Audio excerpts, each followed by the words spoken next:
Good morning, everybody. Before we start, I would like to mention a few matters.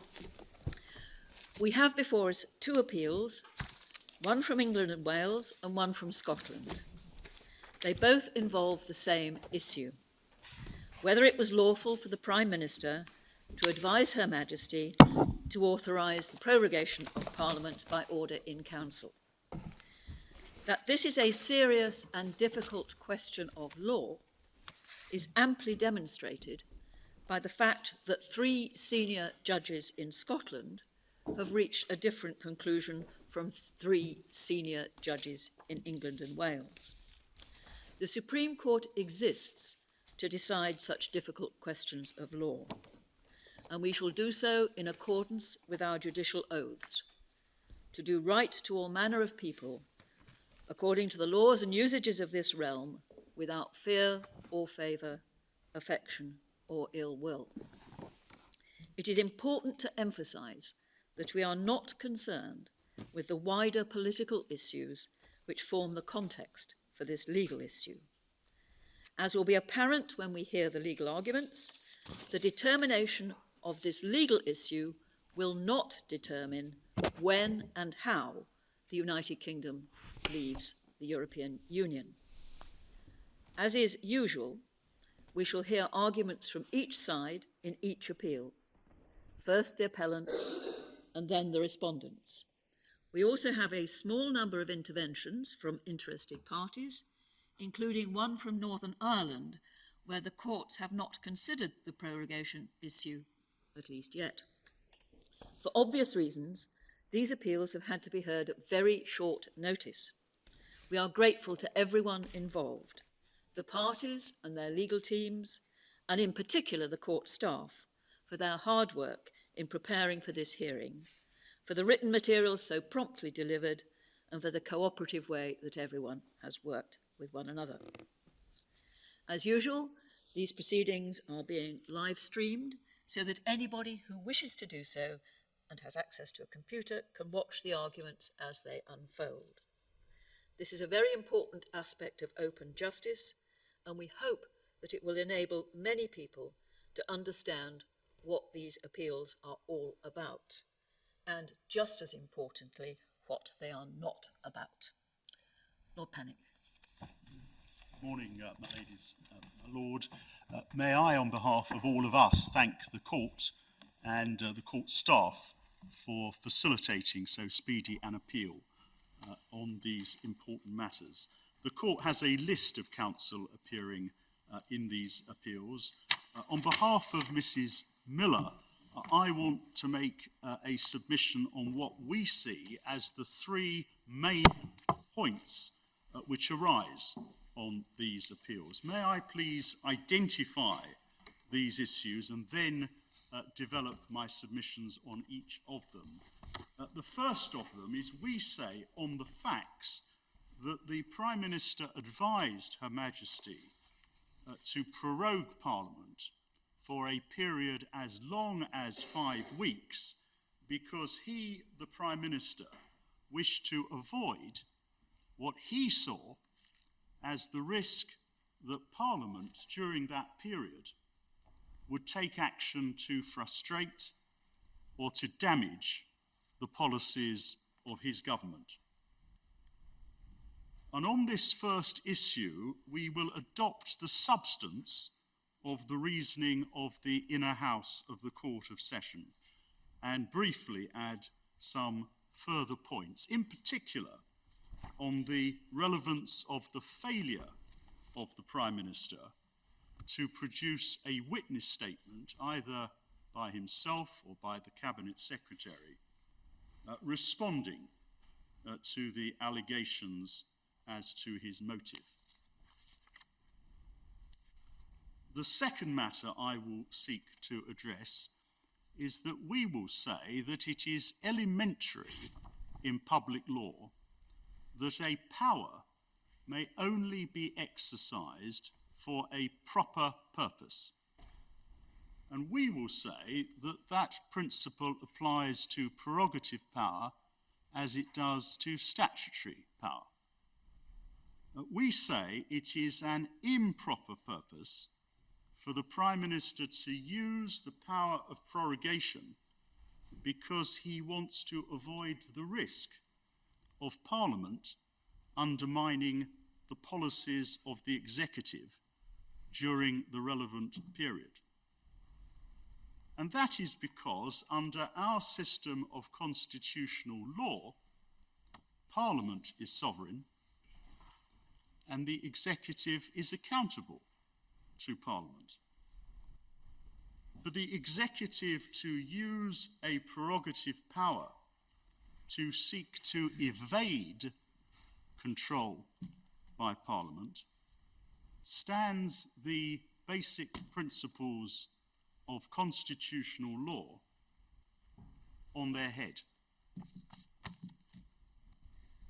It conflicts with the basic principle of our constitutional law, stated by Lord Brown Wilkinson. I'll take the court to the authority later, but let me give the citation. It's in the Fire Brigades Union case, Authorities Volume 3, tab 42, at page 552, E to F, and may I quote, "The constitutional history of this country is the history of the prerogative powers of the Crown being made subject to the overriding powers of the democratically elected legislature of the sovereign body."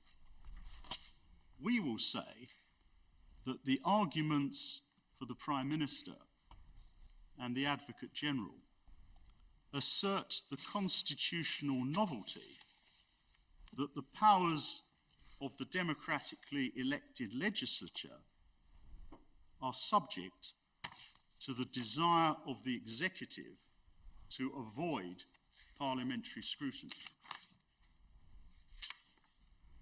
And our third submission will be, with great respect, that the Divisional Court was wrong to conclude that the issues in this case are non-justiciable.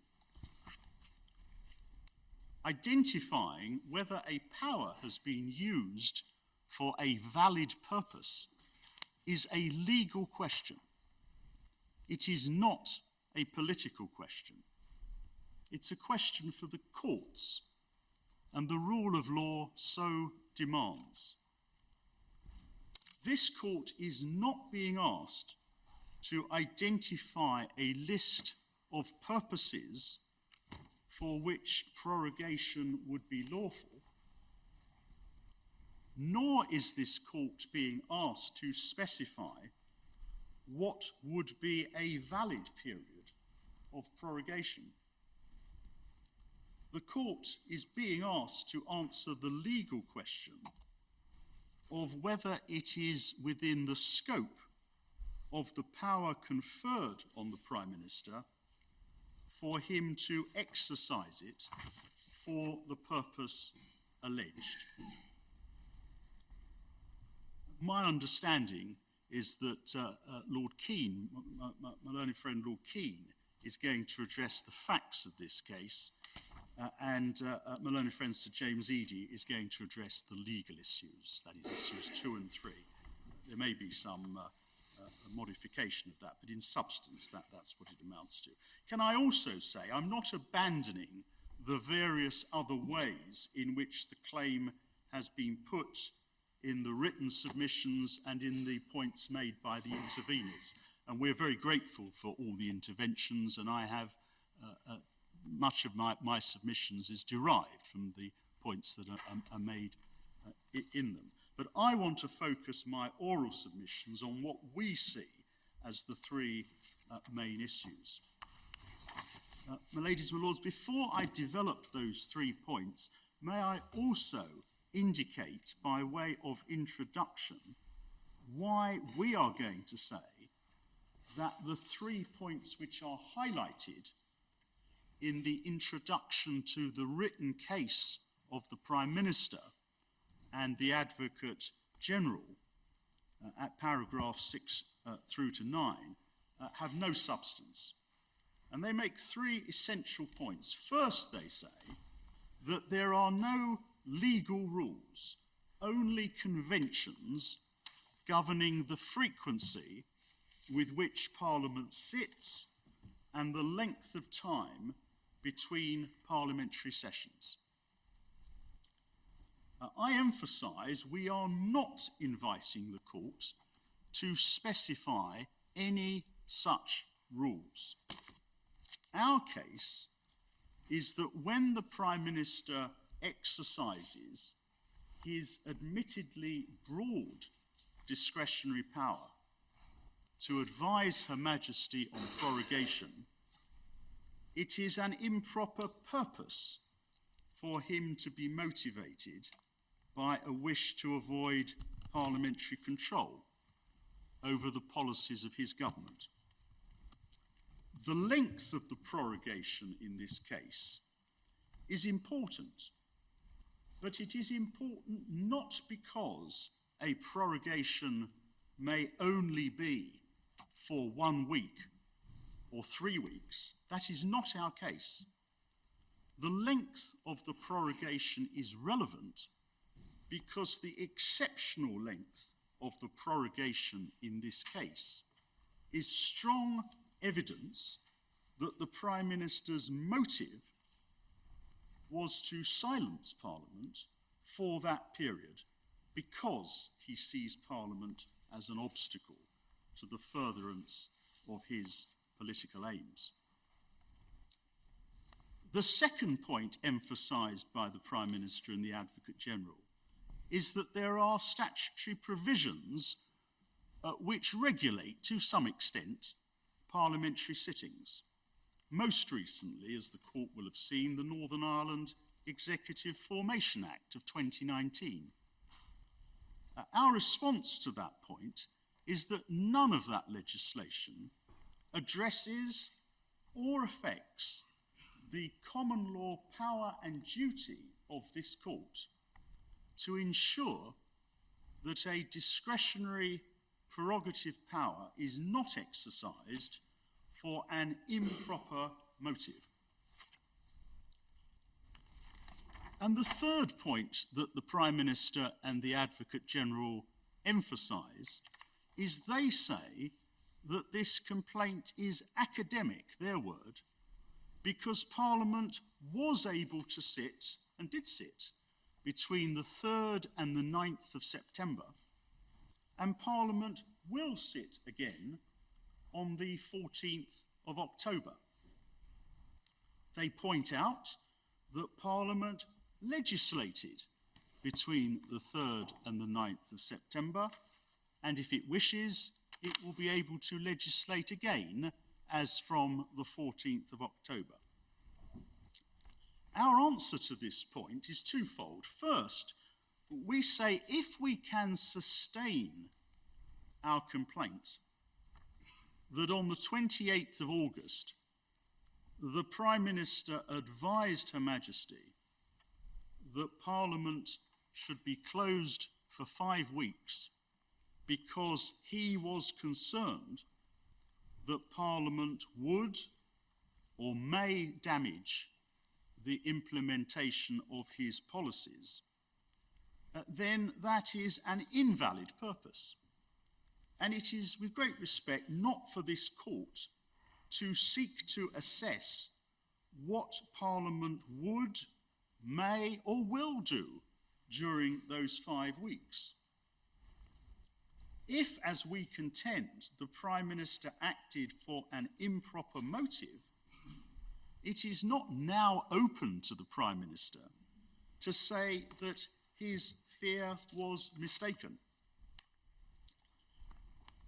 But in any event, it is very far from academic that Parliament is unable to conduct such business as it thinks appropriate for the 5 weeks. To put it at its very lowest, Parliament may decide during the 5 weeks, now 4 weeks left, to enact further legislation, informed by the answers to parliamentary questions, informed by debates, informed by reports from parliamentary committees. Parliament may, I don't ask the court to say more than this, but Parliament may want to keep a close eye on the negotiations, if any, with other member states during the period. Parliament may wish to keep a close eye on planning for a no-deal exit during the 5 weeks. And in the light of parliamentary scrutiny, Parliament may wish urgently to legislate during that period.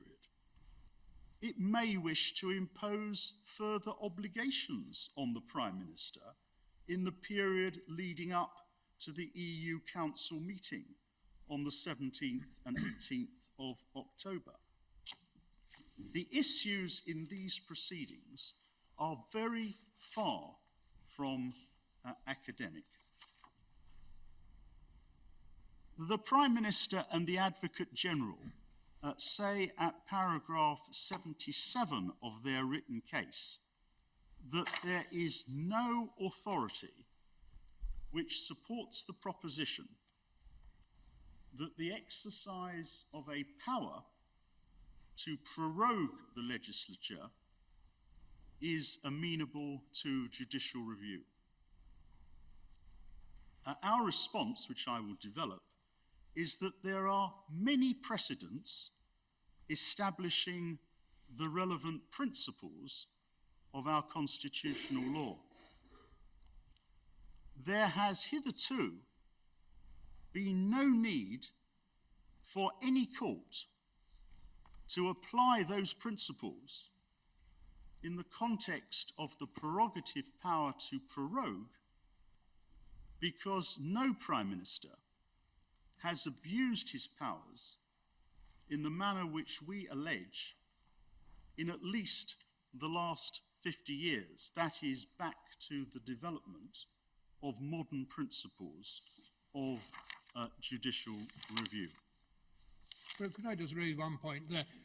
I mean, is it right that there is no authority in this country or anywhere else as the use of judicial review to control prorogation? Because I was particularly interested reading Anne Tromey's book called The Veiled Sceptre, which deals with prorogation in the sort of Westminster model.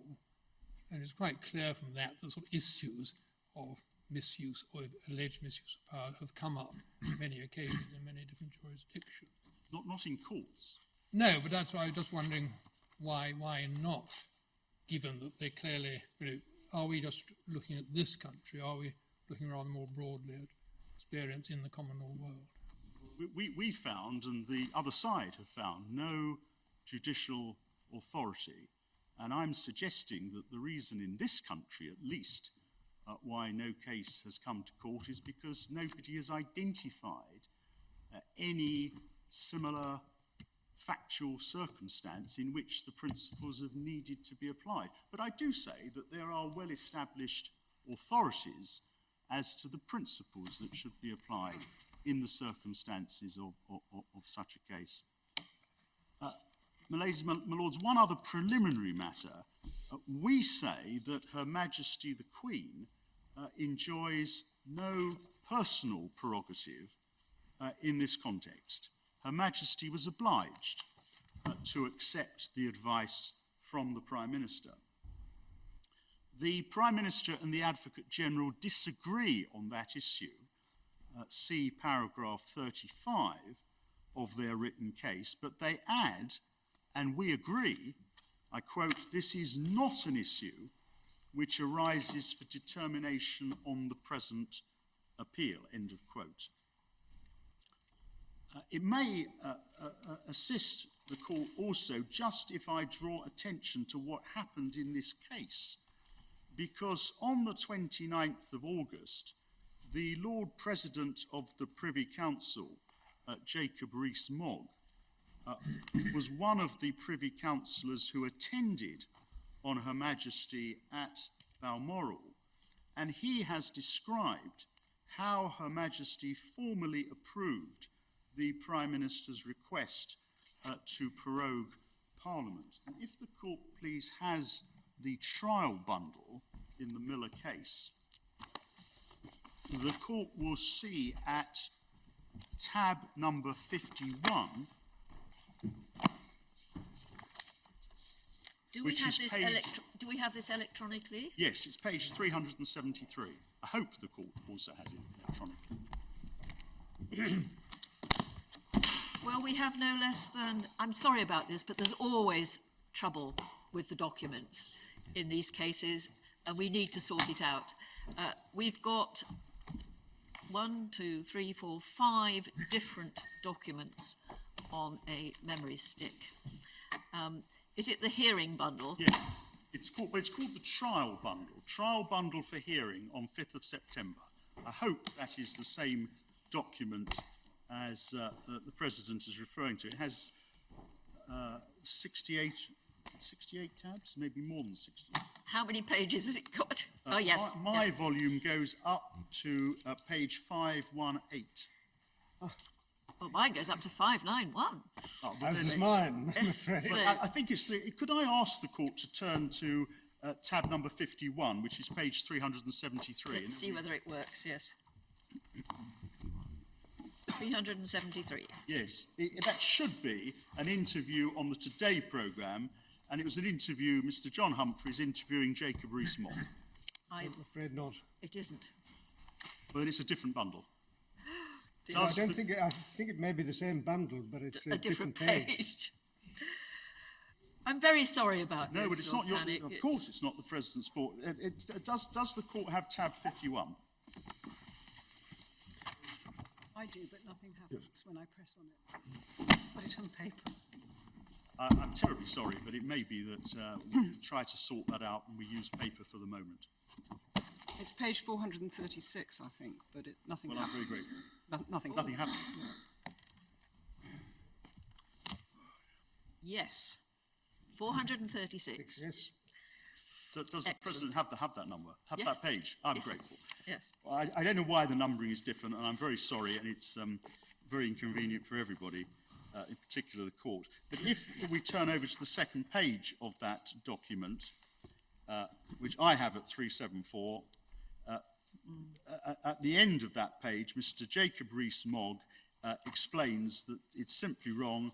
The Queen, Her Majesty, had no discretion over this. There is no precedent for the Queen refusing a request by her Prime Minister under these circumstances. This is a straightforward decision by the Prime Minister giving formal advice to the Sovereign, which a constitutional monarch is obliged to follow.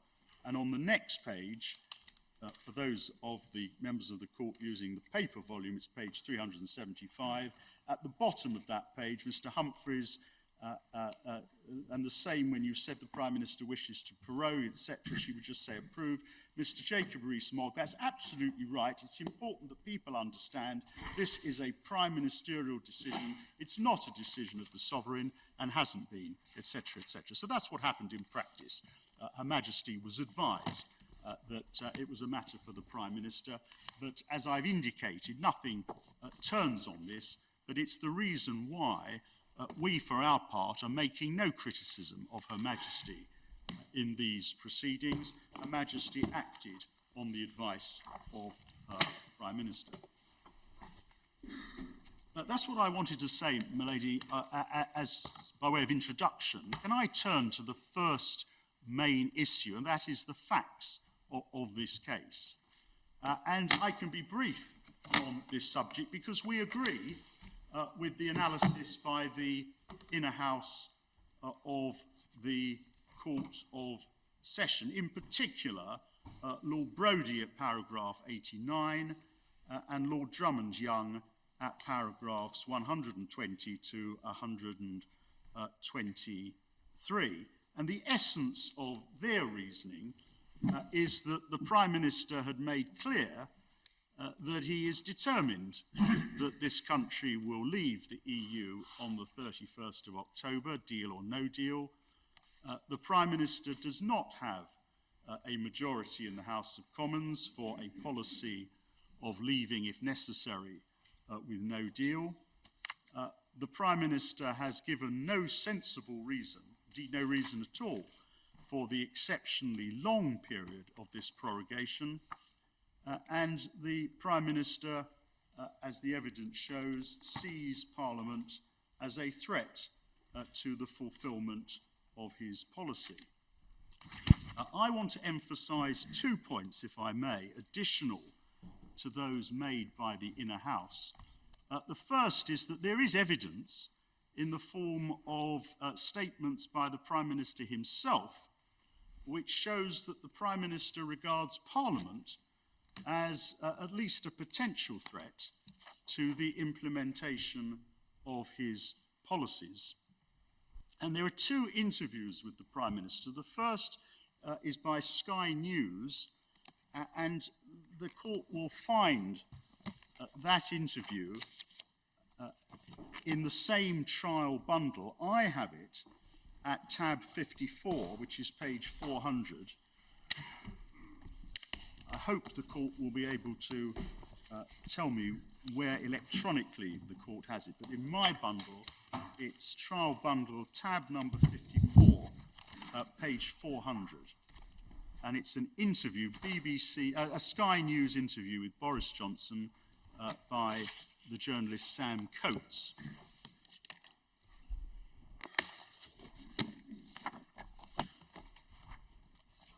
And if the court please would turn to the transcript, at the top of the page, Mr. Coates asked the question, when people voted for Brexit, they were voting for Parliament to take back control, but now you as Prime Minister are trying to limit the ways that Parliament can express its view because you disagree with them, etc., etc. And Mr. Johnson then responds, and the court will want to read all of this, but can I highlight at the bottom of the page, the final paragraph? The Prime Minister says this: just to get back to Parliament, which I bet you are going to ask me about, just to get back to Parliament, I am afraid that the more our friends and partners think at the back of their minds that Brexit could be stopped, that the UK could be kept in by Parliament, the less likely they are to give us the deal that we need. And so that is why I really hope that MPs will allow the UK to do a deal, get ready for a no-deal Brexit, and that is the best way forward for our country, believe me. This was immediately after prorogation. This is the 30th of August, 2019. And to The electronic number, Lord Panic, is 464. Yes. Very grateful. I'm terribly sorry about That this. means it's 63 pages on from the number you have. Yes, well, I'm sorry. I feel sure somebody can help you. I'm sure Very your well. mental So I had arithmetic, 63. Well, then the next... mental arithmetic is up next- to it, I'm sure. It may test my abilities, but the next number, the next page that is relevant, I have at tab 55. I have at page 408. And adding 63 to that takes us to 471.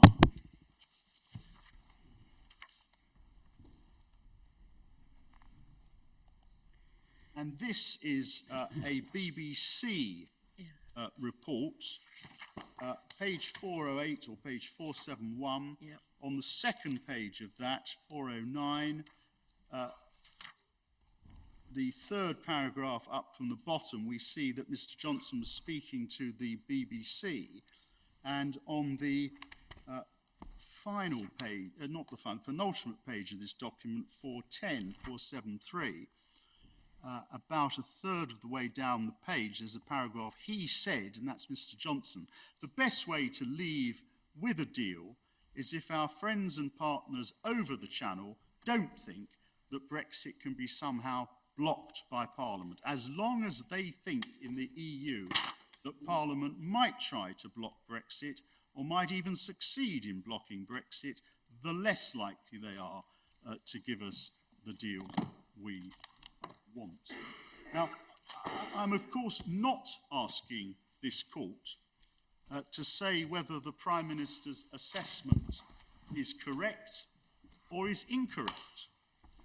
The relevance of these statements is that they are strong evidence to be added to the material referred to by the Inner House as to the Prime Minister's motive in deciding to close Parliament for 5 weeks during this negotiating period. The other point I want to make on the facts is that it is, we say, a remarkable feature of these proceedings that the Prime Minister has not made a witness statement explaining why he decided to advise Her Majesty to prorogue Parliament for a period as long as 5 weeks. And that is even though we made very clear in commencing these proceedings that an important part of our case is that the Prime Minister's advice to Her Majesty was motivated, or at least strongly influenced, by the Prime Minister's desire to prevent the risk, as he saw it, of Parliament damaging government policy. And we set that out in our Statement of Facts and Grounds, dated the 28th of August, which is in the trial bundle at tab 2. If the Prime Minister did not wish personally to make a witness statement, such a statement could have been made by the Cabinet Secretary, as in the GCHQ case. The only witness statement from the government side is from the Treasury Solicitor, whose statement is confined to the production of documents. The Treasury Solicitor, Mr. Jonathan Jones, could not give evidence as to the Prime Minister's reasons for advising a 5-week prorogation. My ladies and my lords, of course, the production of a witness statement from the Prime Minister, or indeed anyone else, setting out the reasons for advising on a prorogation as long as 5 weeks would have had legal consequences. And the legal consequences of such a witness statement would have been almost inevitably an application to cross-examine. The legal consequences would also be that it would be a contempt of court, of course, for such a witness statement not to tell the truth. Our submission is that the documents pose more questions than they answer, as the Inner House has pointed out. And in any event, the production of those documents is no substitute for evidence from the Prime Minister or from someone on his behalf stating to the court in terms why he thought a prorogation for the exceptionally long period of 5 weeks was appropriate. We draw attention to the decision of the Court of Appeal in the Das case. Now, this appears, I hope, in the supplementary authorities bundle, supplemental authorities bundle at tab number 19.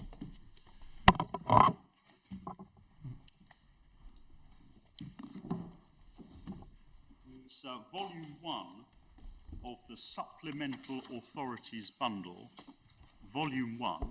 Yes. I hope it's at tab 19. It does not have, I'm afraid, a page number.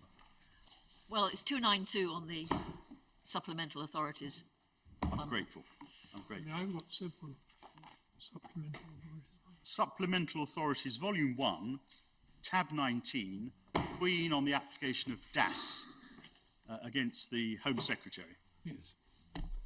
Supplemental bundle. And the relevance of this case is that it approves the test stated at first instance by my Lord Justice Sales, sitting at first instance in that case, as to the applicable test relevant to this principle that I am relying upon. And that appears in Das using the numbering in the report right at the end, page 3565, If I may... I'm afraid some of us are struggling here. I've got a supplemental authorities bundle produced by your solicitors. Yes. That goes up to tab 12. Oh dear. I've got a supplemental authorities bundle 2 produced by your solicitors, which starts at 35. Then But you want one in the middle. I do, my lord. I'm terribly sorry. Maybe the best thing to do is if we hand up to those members of the court who, and I anticipate from the signs I'm receiving that, my lord, the Deputy President is in the same position. I don't know whether, and so we need a number of copies, please, urgently, of the DAS. Can we just have DAS? Can we just have tab number 19? We can hand out. I'm terribly sorry about this. I've got it. What page? 35. It's within the report, 3565. With the assistance of the hand up. We don't have electronic pages. Tab 19 of the Supplementary Authorities Bundle. The updated Supplemental Authorities Bundle. They're just coming here. We've got the updated Supplemental Authorities. Should be updated. Take it to the President first.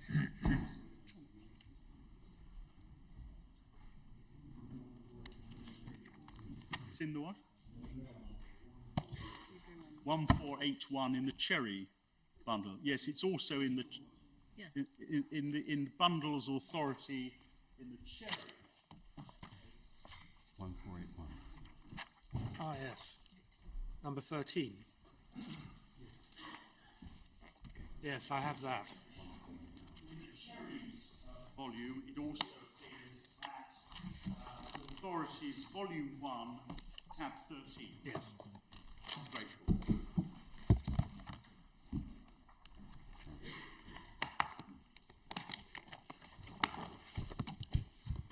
And the page number is Lord page... Panic, it does appear that there was initially produced supplementary authorities bundle. Yes. Then it was enlarged. Yes. Then there came number 2. And you've got to decide whether we all need to have, for the purposes of this appeal, the enlarged bundle.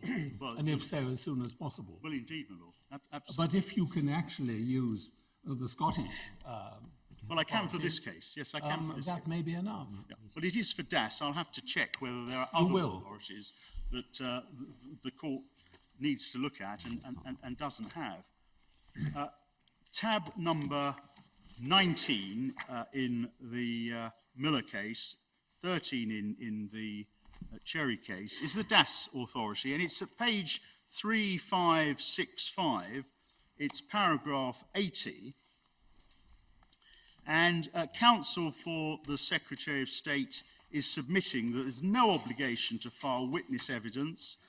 She urged the court not to punish the Secretary of State for not filing evidence. She referred to the scarcity of resources, heavy litigation burden on the Secretary of State, the need to prioritise resources on those currently detained, none of which factors are relied on, of course, in the present case. And the Court of Appeal, this is Lord Justice Beatson, then approves the statement at first instance by the judge, my Lord Sales. He observed, where a Secretary of State fails to put before the court witness statements to explain the decision-making process and the reasoning underlying a decision, they take a substantial risk.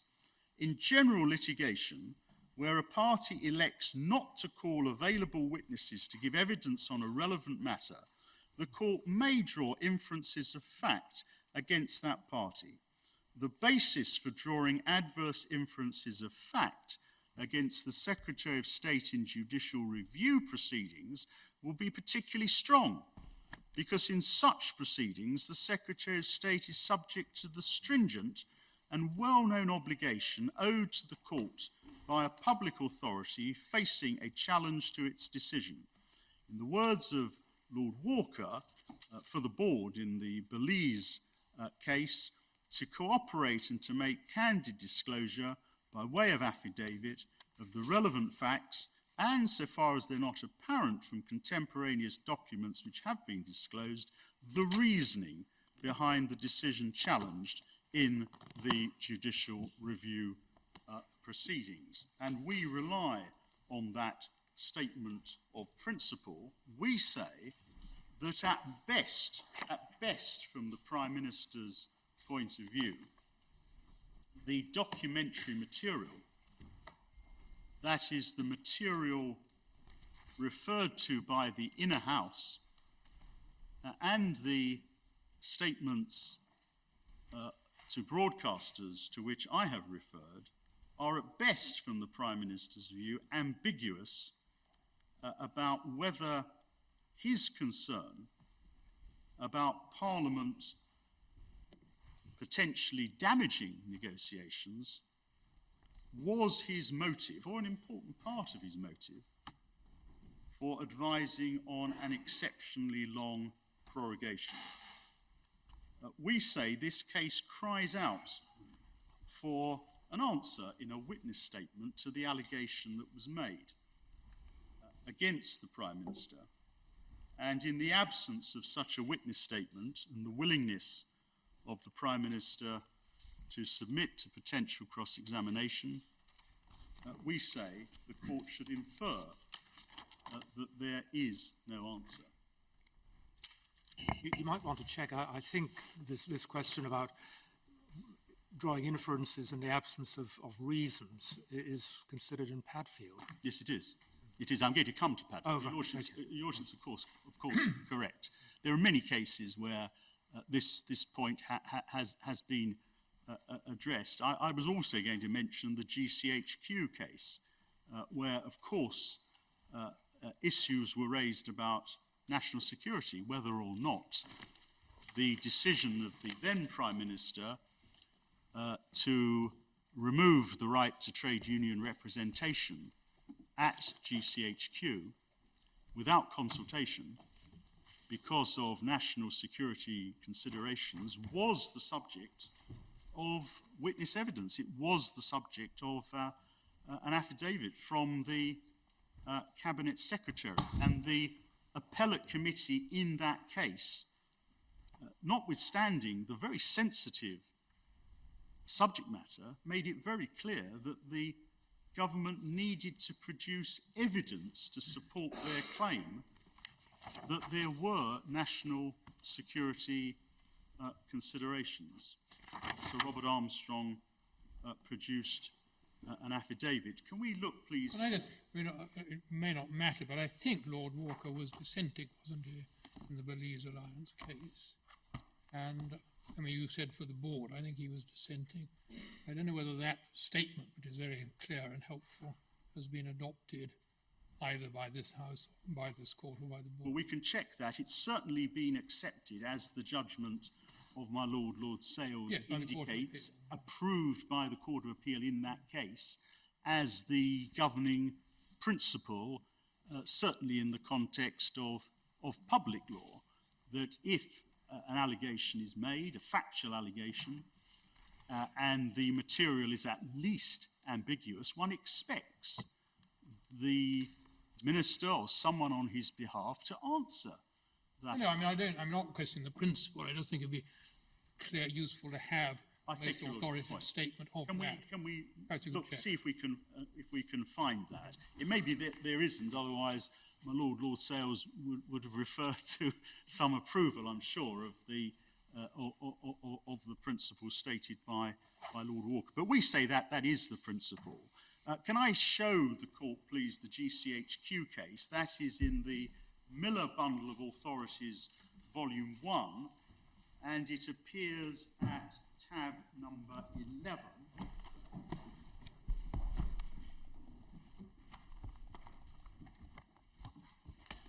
And the relevant passages, very familiar case, of course, the relevant passages that we rely upon, first Lord Scarman at page 404, picking it up at page 404, letter E, just under letter E. Do you know the electronic number of that, or again, are you not unable to help us? Yes, well, has Authorities Bundle Miller, Volume 1, and it's at tab 11. It's 31. It's page 31 of the 51 pages, yes.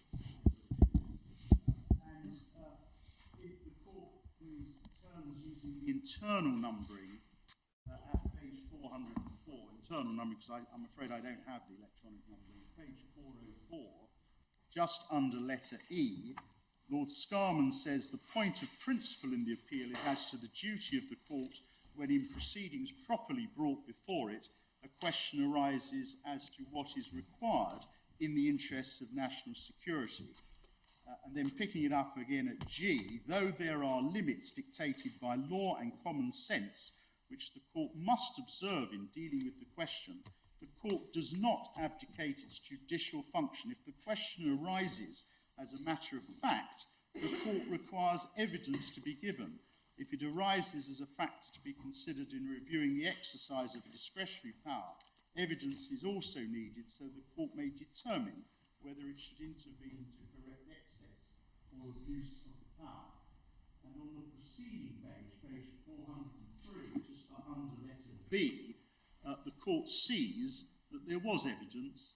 There was evidence from Sir Robert Armstrong, the then Cabinet Secretary, who addressed the relevant issue of facts.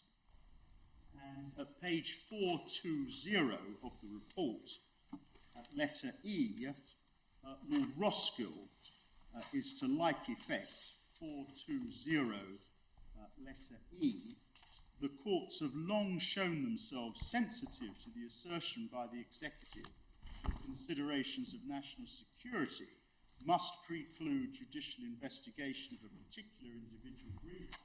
But even in that field, the courts will not act on a mere assertion that questions of national security were involved. Evidence is required that the decision under challenge was in fact founded on those grounds. That principle exists is, I think, said Lord Roskill, beyond doubt. And then he goes on to the merits of the matter. So we respectfully submit that on the facts of this case, the Inner House was correct in its analysis and conclusion as to the motive of the Prime Minister. Their conclusions, we say, are supported by the Prime Minister's own public statements as to his concerns as to what Parliament may do, and the court, in addition, should be prepared in the circumstances of this case to draw an inference from the absence of any evidence on the government side by way of witness statement as to the answers to the allegation from the Prime Minister, or indeed from the Cabinet Secretary on his behalf. We submit that on all the material, the court should conclude that but for the Prime Minister's wish to avoid parliamentary control, he would not have recommended to Her Majesty a prorogation for a period as long as 5 weeks. But he would have recommended a substantially shorter period in order to allow for a Queen's speech, the closing of one session, the opening of another, as had occurred on every occasion, that is a shorter prorogation, on every occasion in the last 40 years. If the court accepts our submission that there was here an improper motive, it is for the Prime Minister to satisfy the court that it was not material to the decision that he took, and he can't do that in the absence of any affidavit or witness statement. That's what I want to say in answer to the first part of the case.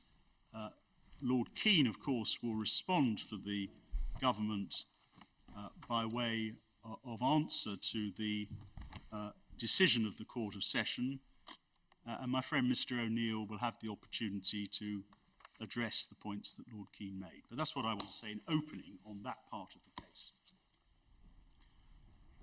Can I turn to the law? The second part of my submissions concerns our contention that for the Prime Minister to advise Her Majesty to prorogue Parliament for a period of 5 weeks in order to avoid what he saw as the risk of Parliament undermining his negotiations is to use the prerogative power for an improper purpose. And we say it's well established in public law that a power conferred on the executive may only validly be used if it is for a proper purpose. Excuse me, for my apologies.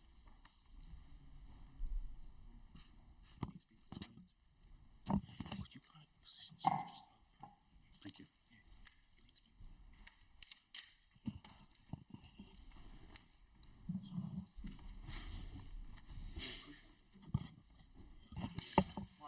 No, not at all, thank you. And this is a principle which can be traced back to the 17th century and traced back in modern times to Padfield. The matter is addressed by the learned authors of De Smith, which I hope the court will find in supplementary authorities at tab 16, although that too may not... De Smith's Judicial Review. Smith's Judicial Review. De Smith. Yes. Judicial Review, tab 16 of Supplementary Authorities, Volume 1. I think this supplemental authorities bundle is entitled Updated Supplemental Authorities. I'm grateful. It is electronically, at least. Page 193, anyway. Yes.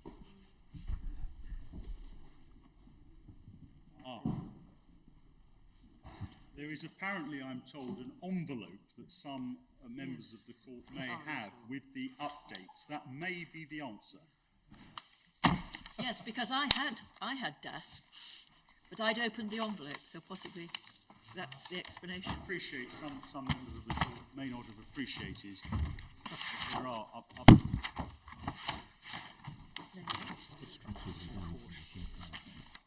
we'll sort this out over the short adjournment, but I hope that members of the court will have the updated material. It's tab number 16 of the Supplementary Authorities, Volume 1. I'm grateful. That's the answer. It's probably not the most difficult question in this case, but it's the answer to that question. Supplementary... Well spotted by the young lady behind you. Indeed, I'm very grateful to Emily from Mishkons. The court will see at paragraph 5009, which is the second page of this insert, that the learned authors, who of course are Lord Wolfe, Professor Jow, Catherine Donnelly, Ivan Hare, they describe the origins of this principle back to the 16th century, and the court will no doubt wish to look at that. But at 5-018, we come to modern times, and we come to the decision in 1968 of the House of Lords in Padfield was an important landmark.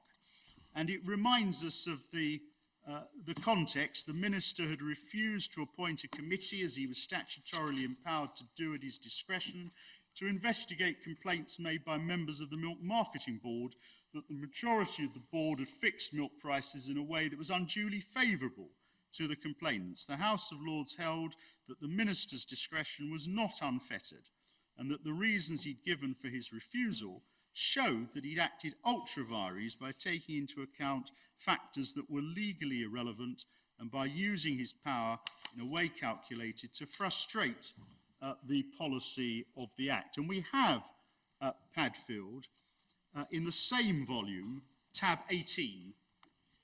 But I mean, this is a statutory. Yes, it is. Yes. I have to satisfy the court that the same principle applies in the context of a prerogative power. Yes, I mean, we may not need to look at Padfield for the statutory. Well, it sets out the basic principle. Can I very briefly just identify what the basic principle is? And it's Lord Reid at page 1030. Between C and D, very familiar, Parliament must have conferred the discretion with the intention that it should be used to promote the policy and objects of the Act, and they must be determined by construing the Act as a whole. Construction is always a matter of law for the court. If the Minister, by reason of having misconstrued the Act or for any other reason, so uses his discretion as to thwart or run counter to the policy and objects of the Act, our law would be very defective if persons aggrieved were not entitled to the protection of the court, so it is necessary first to construe the Act. And then over the page, at page 1032, is the point that my Lord the Deputy President was averting to. At the bottom of 1032, it was argued that the Minister is not bound to give any reasons for refusing to refer a complaint to the committee, that if he gives no reasons, his decision cannot be questioned. And it would be very unfortunate if giving reasons were to put him in a worse position. But I do not agree, says Lord Reid, that a decision cannot be questioned if no reasons are given. If it is the Minister's duty not to act so as to frustrate the policy and objects of the Act, and if it were to appear from all the circumstances of the case that that has been the effect of the Minister's refusal, then it appears to Lord Reid that the court must be entitled to act. And then I emphasise the following sentence. A number of authorities were cited in the course of the argument, but none appeared to Lord Reid to be at all close to the present case.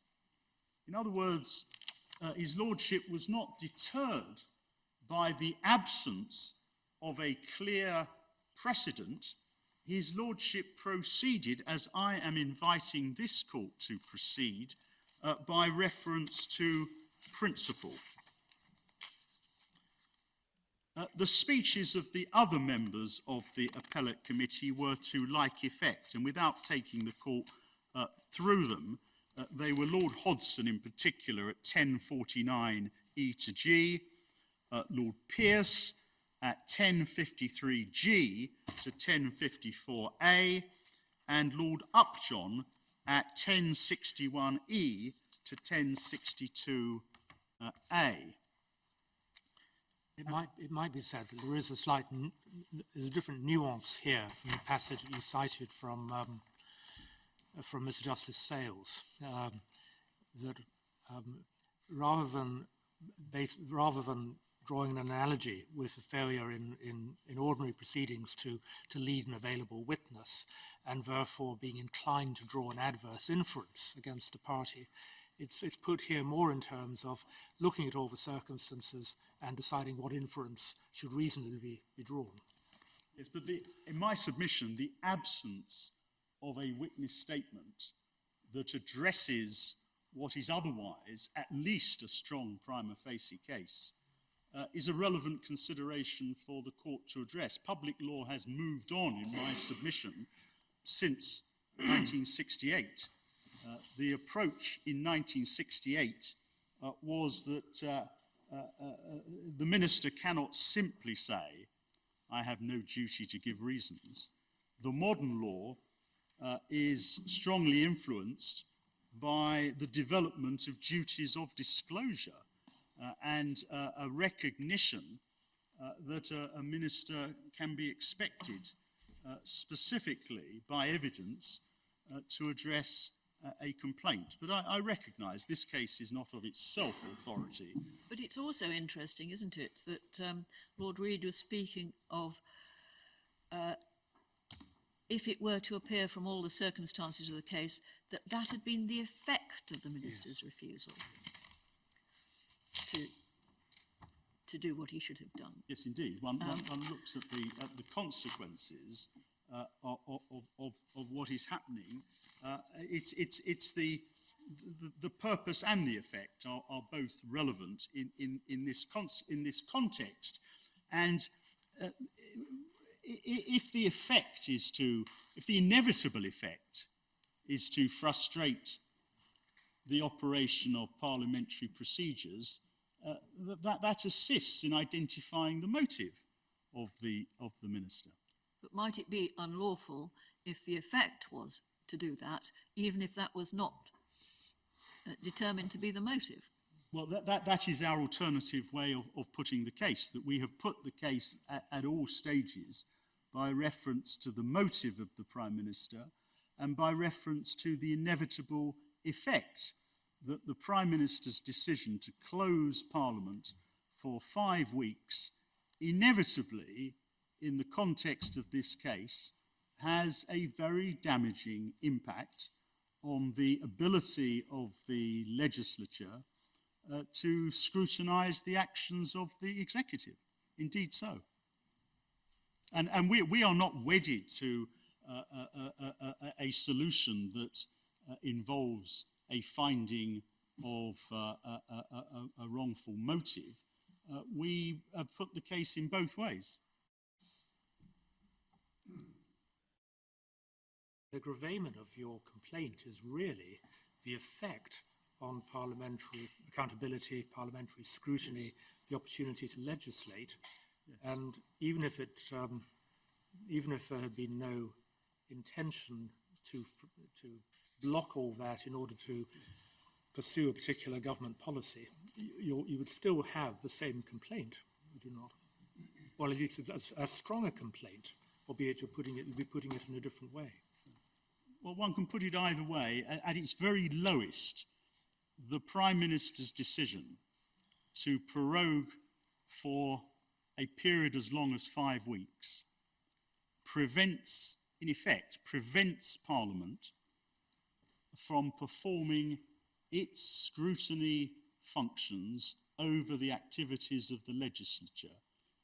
It means Parliament cannot legislate and it cannot inform itself for the purposes of legislating by the asking of parliamentary questions, by holding parliamentary debates, by the reports of parliamentary committees, all at a time when we say it is self-evident that Parliament will or may wish to carry out such activities. Do we have evidence about questions being put and not being answered as a result of the prorogation? Well, as a matter of principle, questions cannot be put.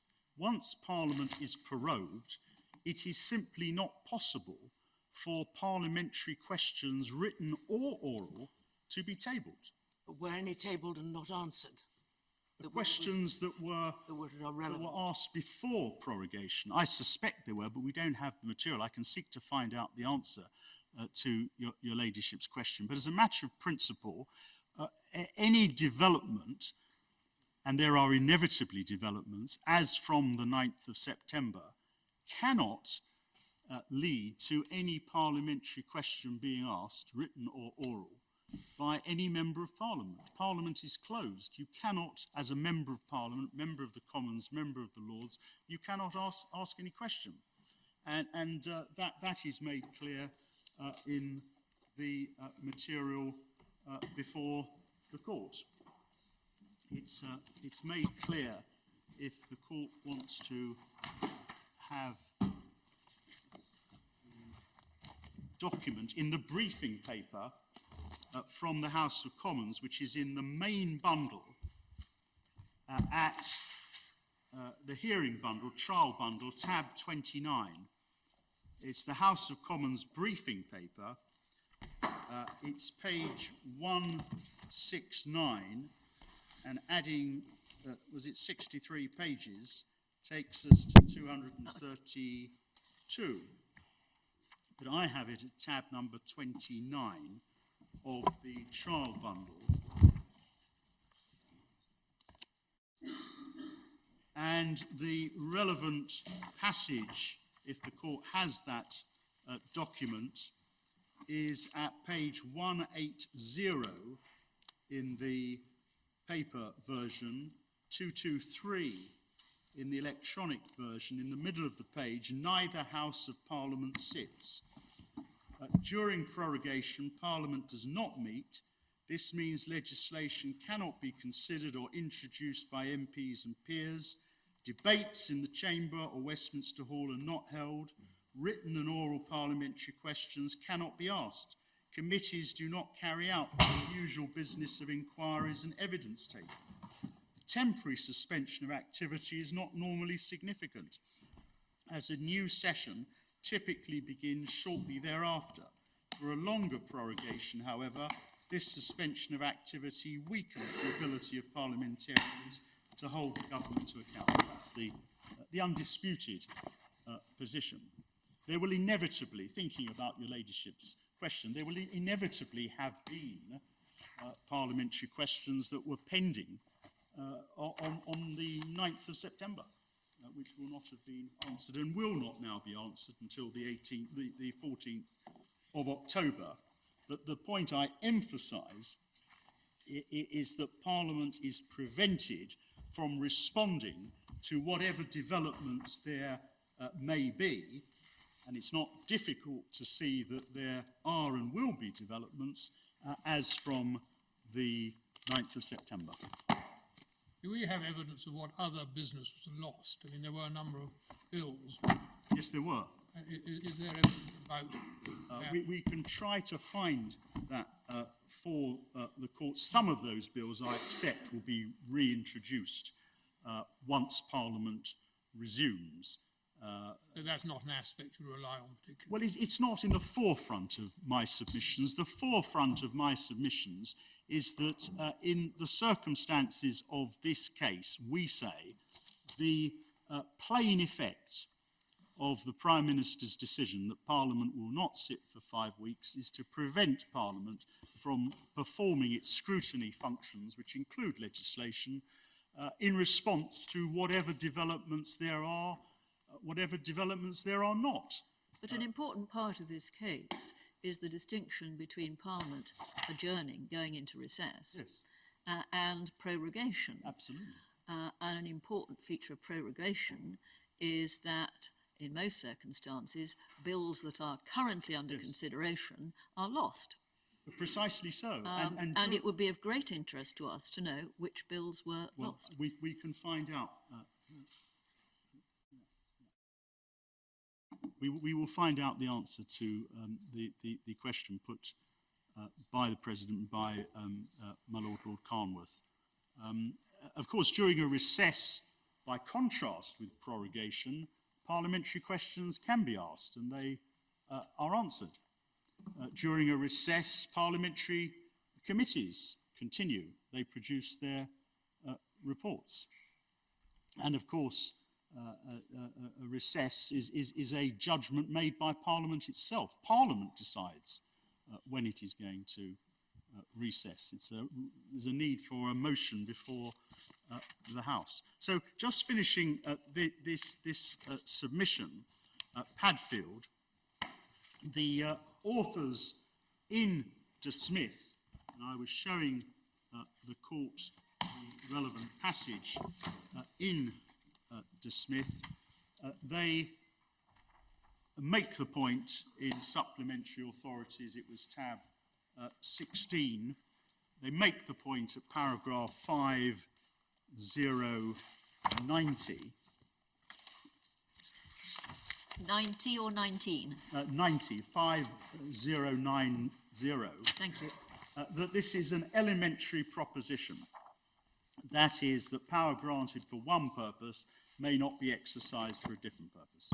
It's elementary, and it is elementary. But do they deal with the question of the prerogative as opposed to the in this context? De Smith, not that I'm aware of. I will check, but no, we haven't found such a statement. Now, in the context of a statutory power, identifying the proper purpose for which the power may be used is, as Lord Reid said, a matter of construing the legislation. assisted, of course, by legal principles which the court applies. In the context of a prerogative power, the exercise is more complex because there is no statute. But we say it's not different in principle. It's still for the court to identify what are the purposes, what are the impermissible purposes for which the power may be exercised. And this has been the subject of analysis by Professor Mark Elliott. And can I invite the court's attention, please, again to the supplementary authorities. And it's at tab number 15 of the supplementary authorities. And it's the analysis by Professor Mark Elliott, published on the 12th of September, relating to this case. And it's in the light of the judgment of the Divisional Court. And if the court, please, goes to the second page of this document, in the first new paragraph, Professor Elliott has dealt with justiciability, to which I'm going to come. And he says, once the starting point is clearly established, other crucial matters follow. First and importantly, is the widely recognised principle that no government legal power is unfettered. All legal powers held by the government are legally finite, and their boundaries are determined, among other things, by reference to the purposes for which they may and may not legitimately be used. There is no good reason why this should not apply in the case of the prorogation power, and the government's ancillary authority to advise the Queen as to its exercise. It follows that those powers are legally limited, among other things, by reference to the purposes for which they may and may not legitimately be used. What those purposes are is a legal question for determination by courts in the ordinary way. When such questions arise in respect of statutory powers, they are resolved first and foremost by means of statutory construction. That is, the legislative text is examined and construed by the court, and the purposes for which the power can and cannot lawfully be used are thus determined. However, the process of statutory construction is rarely a purely literal one that entails recourse to nothing more than a dictionary, and it frequently involves the attribution of meaning to the statutory text by reference to broader, relevant, legal, including constitutional principles. And he says that this is so well established that authority is not needed, but he cites the Robinson case, which is Authorities, Volume 4, tab 46, the Sims case, Volume 3, tab 44, and the Fire Brigades Union case, Volume 3, tab 42. He then says, in the next paragraph, in the case of prerogative powers, there is plainly no formal textual starting point, such as there is when statutory powers are in play.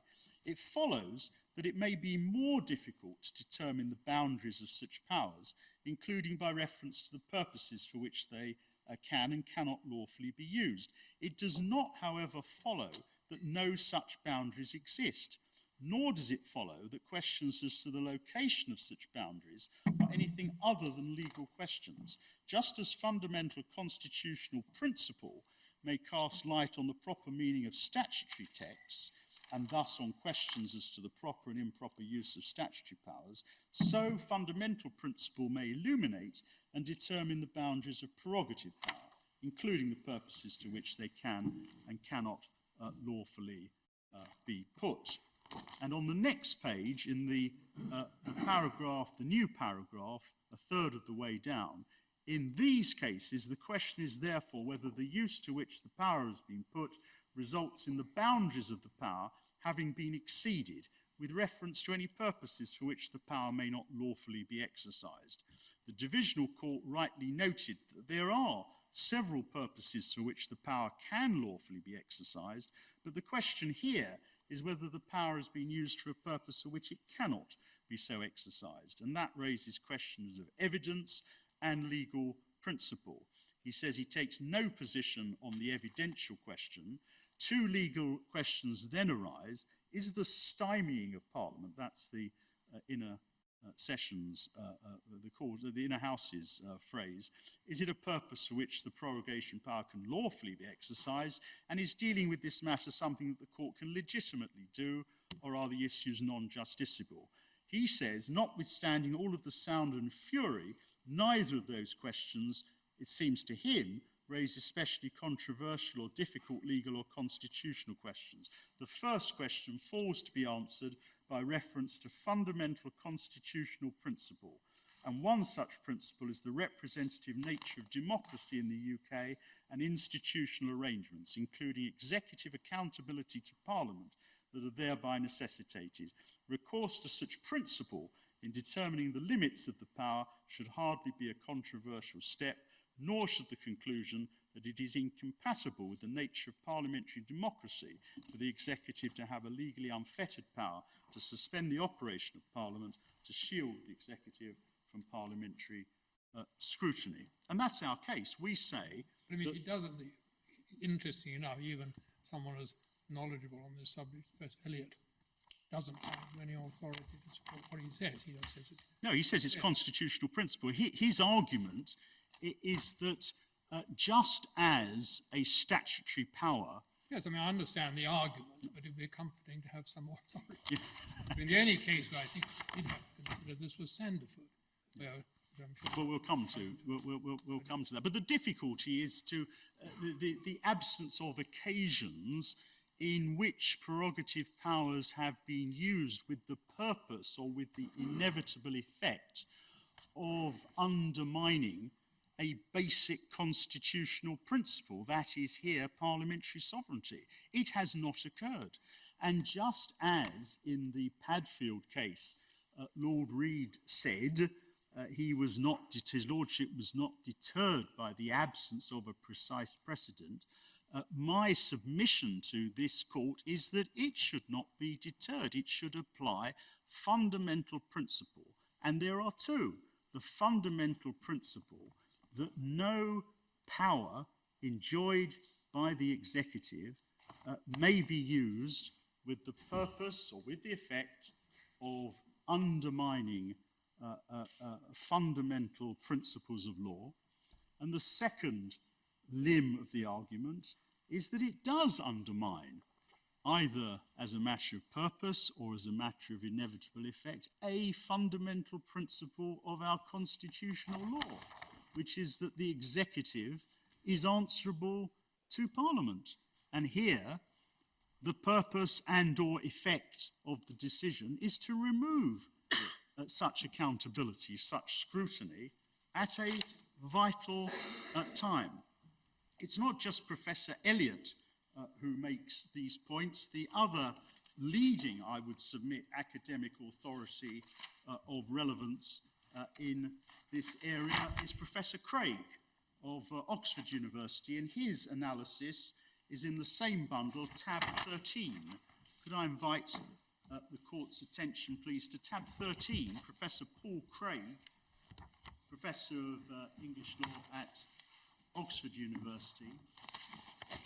And I commend all of this to the court, but can I just emphasise at tab 13, the second page, in the middle of the page,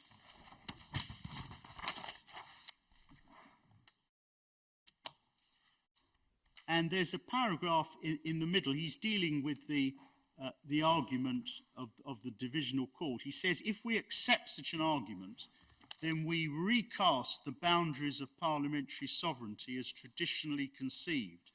Parliament remains omnipotent in the sense that there are no bounds to its legislative authority, but the executive can determine when Parliament exercises that legislative authority. It can choose to prorogue Parliament whenever it wishes, including in order to prevent Parliament exercising its voice through legislation or otherwise, merely because the executive believes that what Parliament might do is undesirable.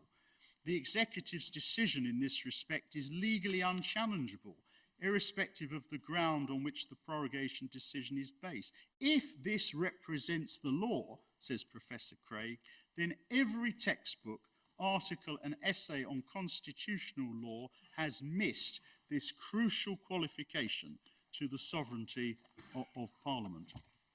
So Professor Craig puts it the other way round.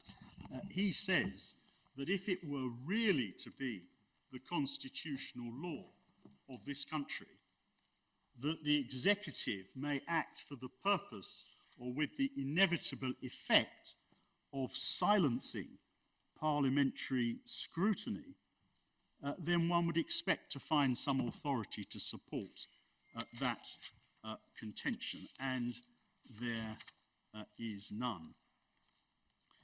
We therefore submit both, as I say, that it's a basic principle of law that public powers may only be validly exercised where they are not intended, do not have the effect of undermining constitutional principle.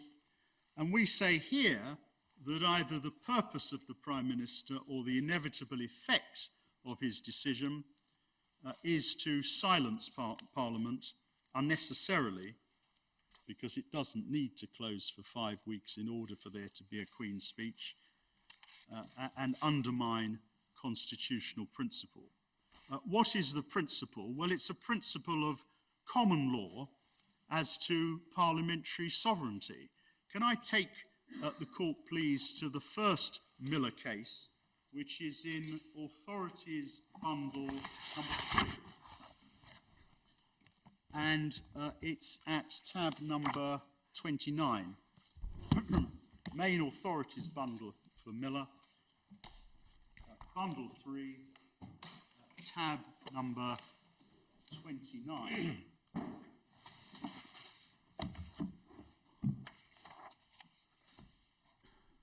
I take the court first to the judgment of the Divisional Court. That, of course, was Lord Thomas, Chief Justice, Sir Terence Epperton, Master of the Rolls, and my Lord Sales. And the relevant passage is at page 73 of the report, at paragraph 18. The UK does not have a constitution to be found entirely in a written document. This does not mean that there is an absence of a constitution or constitutional law. On the contrary, the UK has its own form of constitutional law as recognised in each of the jurisdictions of the 4 constituent nations. Some of it is written in the form of statutes which have particular constitutional importance. Some of it is reflected in fundamental rules of law, I emphasise of law, recognised by both Parliament and the courts. There are established and well-recognised legal rules which govern the exercise of public power and which distribute decision-making authority between different entities in the state and define the extent of their respective powers. The UK is a constitutional democracy framed by legal rules and subject to the rule of law. The courts have a constitutional duty fundamental to the rule of law in a democratic state to enforce rules of constitutional law in the same way as the courts enforce other laws. And in this court, at paragraph 45, which is on page 138, at the bottom of page 138, paragraph 45, we're told the Crown's administrative powers are now exercised by the executive, that is, by ministers who are answerable to the UK Parliament. However, consistently with the principles established in the 17th century, the exercise of those powers must be compatible with legislation and the common law. The court added at paragraph 90, which is on page 152, just above letter C,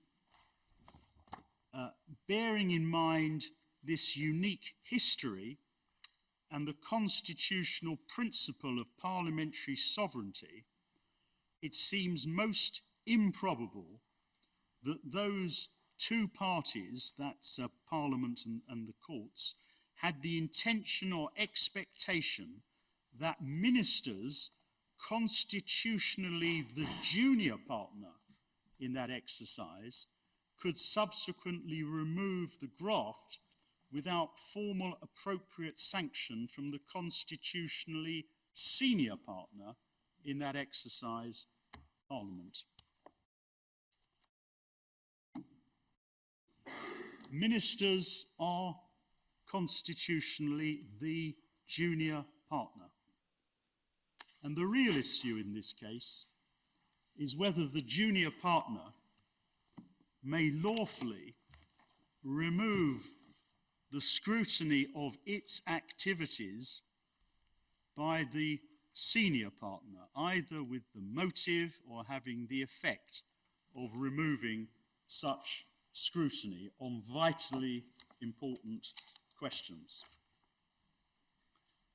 There is, of course, a good constitutional law reason why ministers are the junior partner and Parliament is the senior partner. And that is explained by Lord Hoffman for the board, for the majority of the board, in the Banku case, which appears in Authorities Volume number 2 at tab number 23. This was the Chagos Islands case, which is very familiar to the court, and the relevant passage in Banku, it's volume 2 of the Authorities volume for Miller, tab number 23. The relevant passage is paragraph 35, which appears at page 482.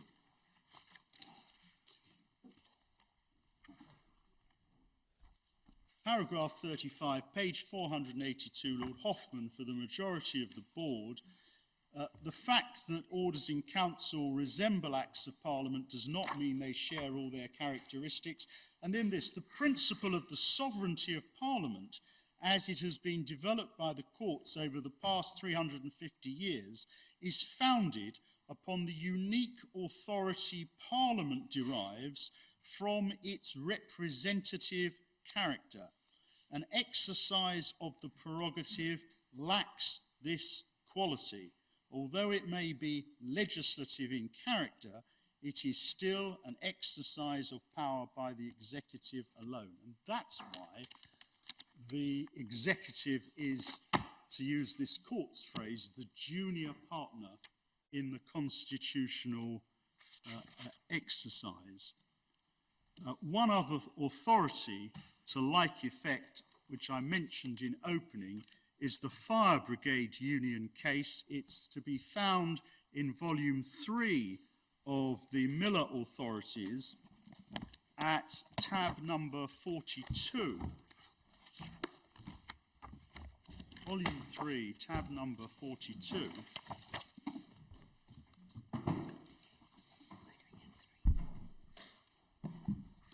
And the relevant passage is at page 552.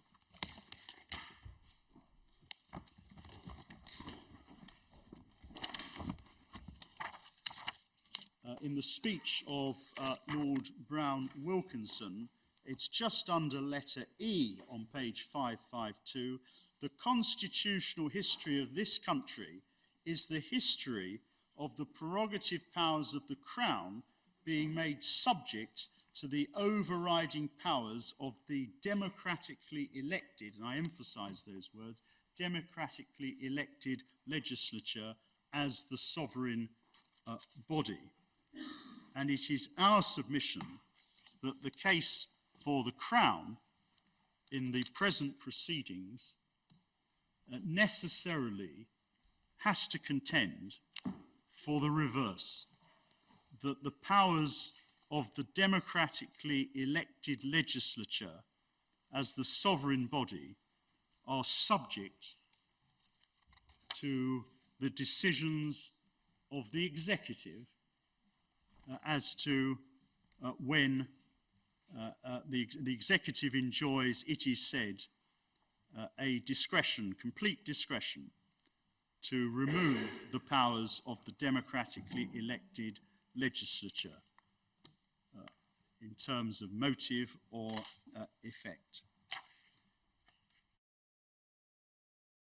And that was, in substance, the reasoning on this issue of law by the Inner House, Lord Drummond Young at paragraph 99. I won't take the court to it, but we draw attention to it, that the ministers cannot exercise prerogative powers with the intention or the effect of removing the powers of the legislature. Many of the cases, of course, relate to parliamentary sovereignty in the sense that the executive cannot defy or cannot frustrate what Parliament has said. The case of proclamations in 1611, which is Authorities Volume 1, Tab 10, which we invite the court to look at, not least because Lord Coke, like Lord Reid in 1968, was not deterred by the argument there is no authority for this. Lord Coke, like Lord Reid in 1968, resolved the question by reference to fundamental principle. The argument was, leave it to the king. More recently, of course, there's the Fire Brigades Union case that the Home Secretary could not frustrate parliamentary sovereignty. But parliamentary sovereignty has also been used as the basis for other decisions by the courts. It's been used as the basis for a recognition of parliamentary privilege. In the Pickin case, again, I don't have time to go to it, but it's Authorities Volume 2, Tab 19. And parliamentary supremacy was also relied upon by my Lord the Deputy President for this court in the Unison case as a foundation for the general constitutional principle of the rule of law, which meant that there were limits on the ability of the Lord Chancellor to impose fees for those who wished to bring employment tribunal cases. And my Lord was not deterred by the difficulty of identifying when a fee would become lawful. How much fee is appropriate did not deter your Lordship on behalf of the court from saying that the approach of the Lord Chancellor was an unlawful one because it denied in practice access to the courts and that was a breach of the rule of law read with parliamentary sovereignty. All of the cases, in my submission, all of the cases are simply illustrations of the basic principle of our constitutional law. And the basic principle is that Parliament is supreme. The executive is answerable to Parliament. And this legal concept of parliamentary sovereignty is not confined to cases where the executive ignores or frustrates an act of Parliament. It must also apply to cases, and this is a unique case to answer my Lord Carnwath, it's never before occurred. It must also apply to cases where the executive takes a decision with the purpose or effect of removing the ability of Parliament to legislate. Indeed, it's a greater breach, or could be a greater breach of parliamentary sovereignty to prevent Parliament from legislating as it sees fit than it is for the executive to defy a particular law.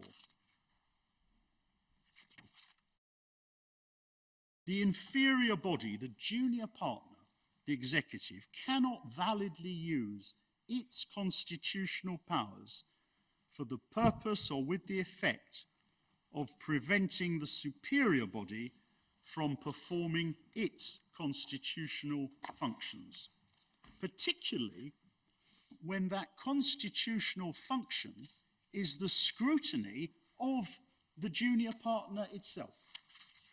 That's the principle for which we contend. And there's a further analysis by Professor Paul Craig that I commend to the court. It's in the Miller Authorities, Volume 5, and it appears at tab number 79.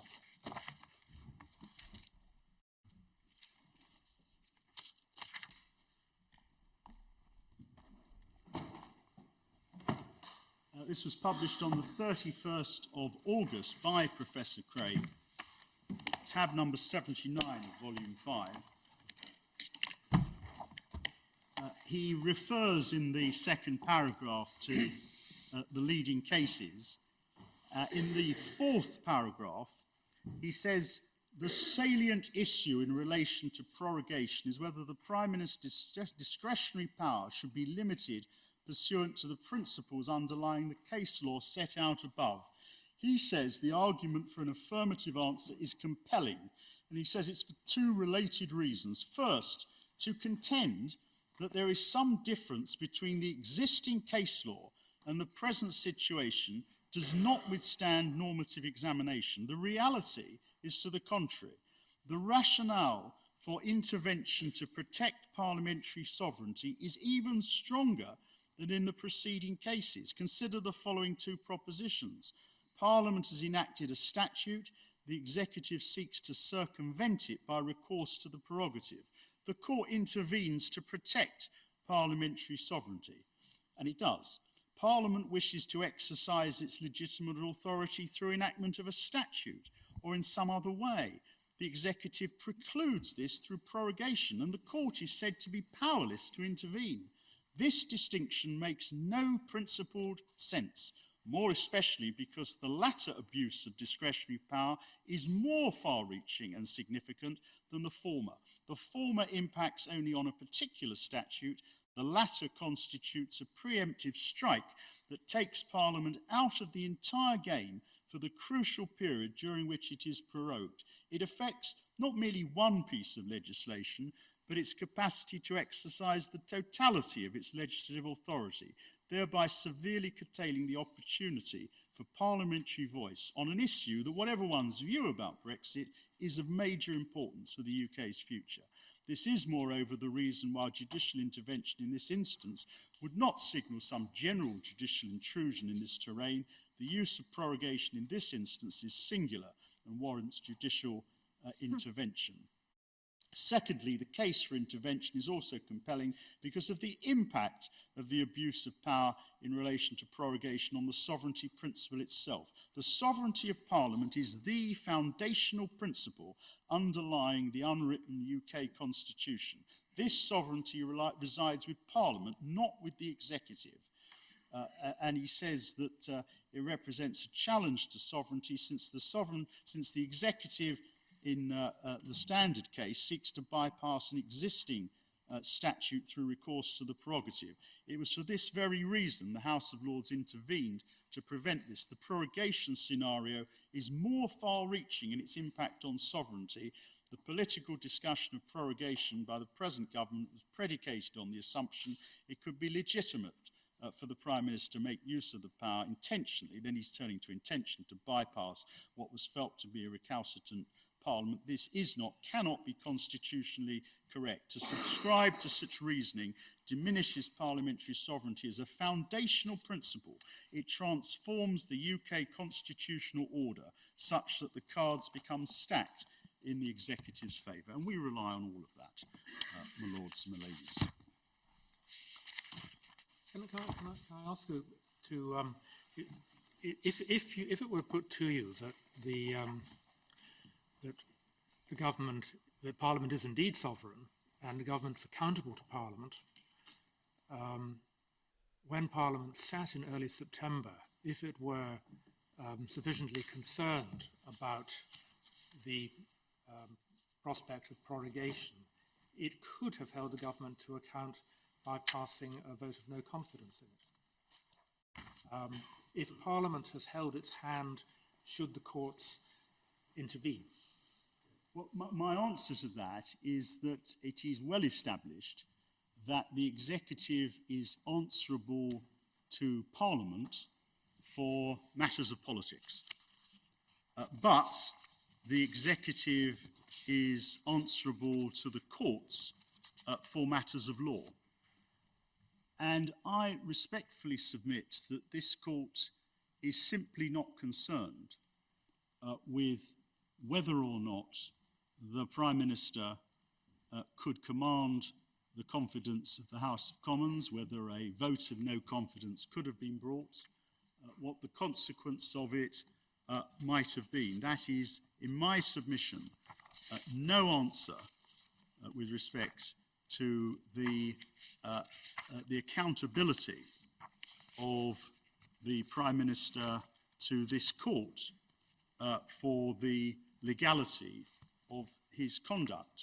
And the authority for that is again the Fire Brigades Union case. Could I take the court back to Authorities Volume 3? It's at the Miller Authorities Volume 3. It's at tab number 42.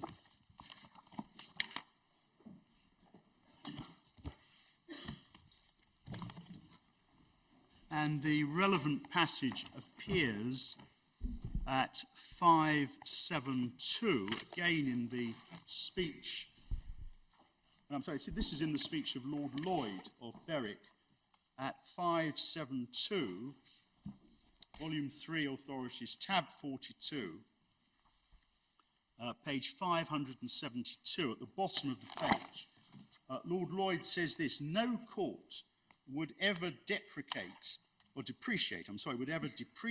or call in question ministerial responsibility to Parliament. But as Professor Sir William Wade points out in Wade and Forsyth, ministerial responsibility is no substitute for judicial review.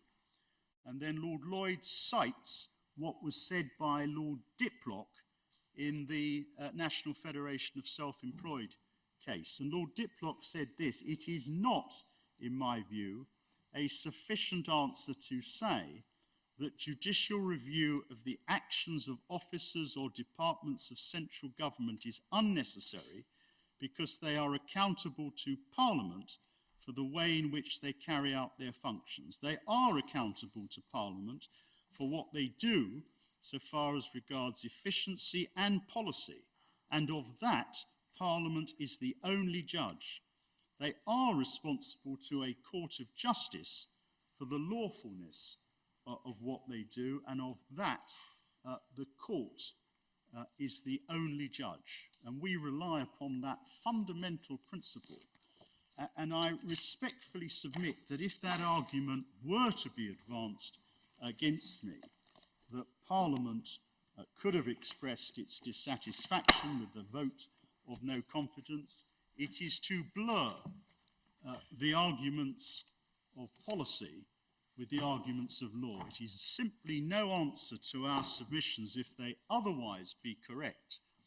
And if I'm able to show that the Prime Minister's advice to Her Majesty was unlawful, it is no answer that there could have been, in this or in any other case, a political solution. Indeed, that could always be the answer to a judicial review. It could be said in the Unison case, in the GCHQ case, in the Miller case.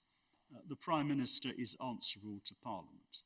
But that, in my submission, legally is quite irrelevant if and to the extent, as is here the case, that the issue is a question of law. You also seek to say that the consent of the sovereign would have been required if Parliament had limited the government's... Your Ladyship is completely correct. That, of course, would not be an answer to the question put to me, however, by the Deputy President, because the consent of the Sovereign would not have been required for a vote of no confidence. But if the argument were to be put, and it is put, I think, in the Prime Minister and the Advocate General's case, that what could have happened was a bill to remove prorogation, to alter prorogation. This is put in paragraph 9 of the written case for my friends. That would not be available because a bill which touches upon the prerogatives of Her Majesty, this is the point your Ladyship's putting to me, and I respectfully agree, a bill that touches upon the prerogatives of Her Majesty cannot be brought forward in Parliament without the consent of Her Majesty. And Her Majesty, of course, would be advised as to whether to give consent by the Prime Minister. The authority for that is Authorities Bundle, Miller Bundle, number 5, tab number 73. And it appears behind tab 73 in Bundle 5. This is from Erskine May, the latest edition of Erskine May. And the relevant paragraph of Erskine May is at paragraph 30.79. And that says, bills affecting the royal prerogative require the Queen's consent. And that's a well-established principle. I mean, what happens in practice, I can hand this in if the court is interested. When the Fixed-Term Parliaments Bill came before Parliament, the second reading was preceded by the then Deputy Prime Minister telling the House of Commons, I quote, "I have it in command from Her Majesty the Queen to acquaint the House that Her Majesty, having been informed of the purport of the bill, has consented to place her prerogative, so far as it is affected by the bill, at the disposal of Parliament for the purposes of the bill." That's what happens. So in practice, no bill, as my Lady Arden points out, no bill affecting the prerogative power could have been placed before Parliament without the consent of Her Majesty, and Her Majesty would have been advised by the Prime Minister. Paragraph 54 of the Divisional Court judgment refers to examples of lengthy prorogations of Parliament in the early part of the 20th century. I am, with respect, doubtful that this court is going to be assisted, much if at all, by detailed submissions on the very different circumstances in 1930, 1914, or 1901. If it matters, we respectfully submit that there is no evidence that we found that the length of the prorogation in those cases was dictated by a wish to avoid parliamentary scrutiny. And of course, those examples all occurred long before modern judicial review, in particular the GCHQ case, recognising the exercise of prerogative powers was open to legal challenge. The 1949 example that is given by my friends, where there were very short sessions of Parliament, was to ensure that the provisions of the Parliament Act 1911 could be implemented. That was not designed to prevent Parliament from acting. It was intended to allow Parliament to act, to implement the Parliament Act 1949. But again... intended to allow the House of Commons to act.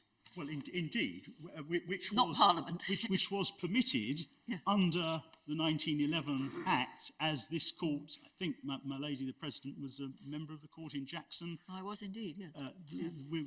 The court addressed that thorny constitutional issues. But that, of course, was 1949, again, long before GCHQ, and we respectfully doubt that the court is much assisted by analysis of what could have been possibly legal challenges in very different circumstances. May I then turn to justiciability? And our submission is that this case raises a legal question for resolution by the court. And the legal question is whether it is an invalid use of the power for the Prime Minister to exercise it in order to avoid parliamentary scrutiny, or with the inevitable effect of avoiding parliamentary scrutiny. Again, I rely on the academic analysis. I rely on the analysis by Professor Mark Elliott, which is in Supplemental Authorities, Volume 1, at tab number 15.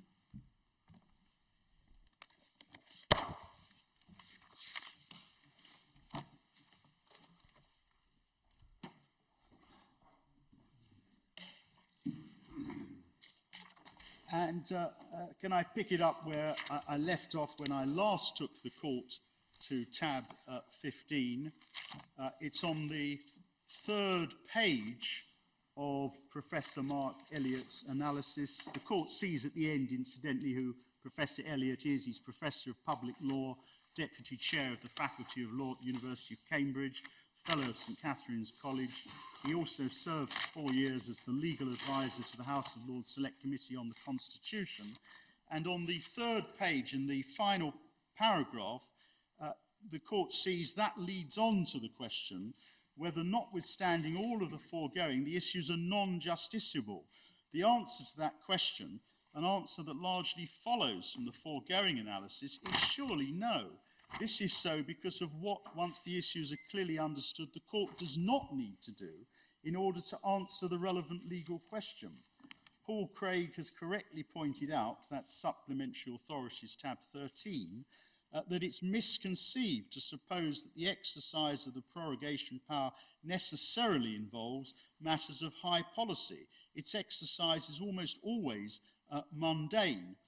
And he says it's possible to go even further in the present context and argue the issue at stake is justiciable because it doesn't, in the first place, raise any question for judicial determination upon which an argument of non-justiciability could bite. Such questions could, at least in theory, arise if a court were asked to rule on whether 3 days or 5 days would be reasonable and so lawful duration.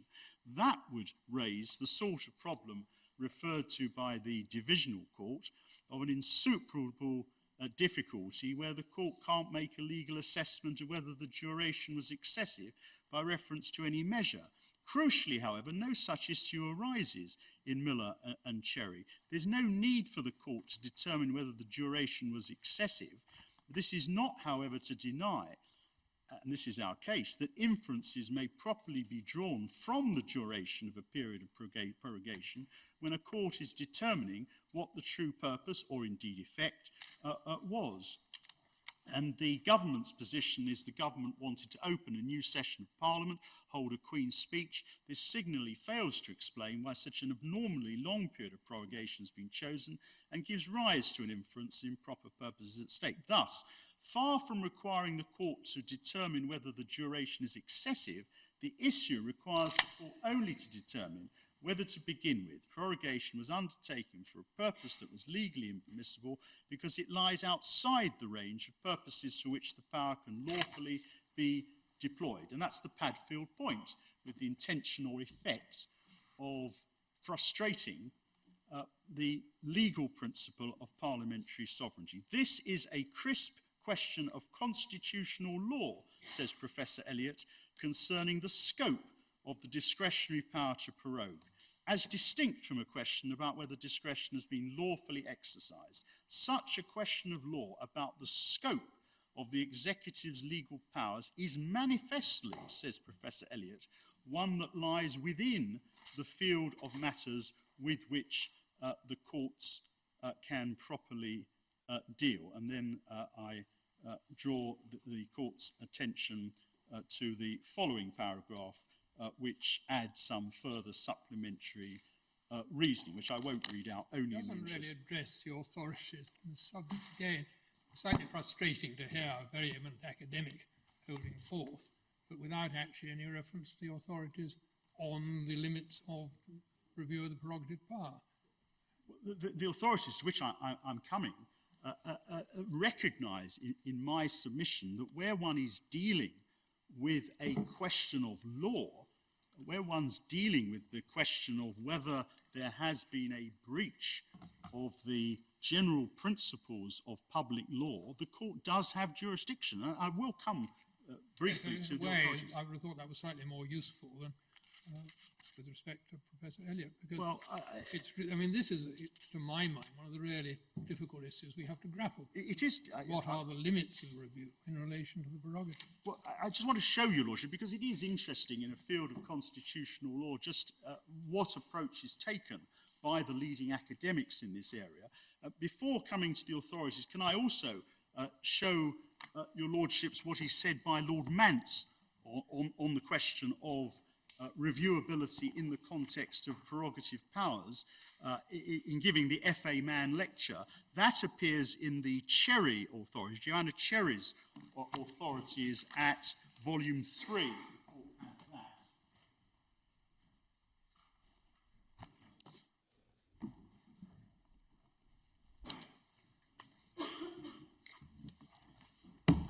And it appears behind tab 67. 67, volume 3 of the Cherry authorities, tab 67. I commend all of this to the attention of the courts. Yes, MS page number 3092 is the relevant passage. It begins at 3073.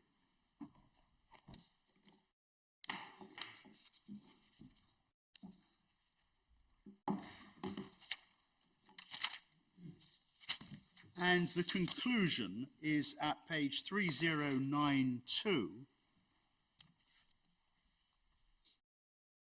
And at the top of 3092, Lord Mance, giving the FA Mann lecture on justiciability, says, drawing together the threads, my thesis is that for the most part, courts can and should adjudicate upon civil claims and public law claims without it being necessary or appropriate to resort to a doctrine of non-justiciability. There are a few ad hoc situations where an international law principle in the form of state immunity or a domestic law principle such as the Bill of Rights debars the courts from fulfilling their ordinary function.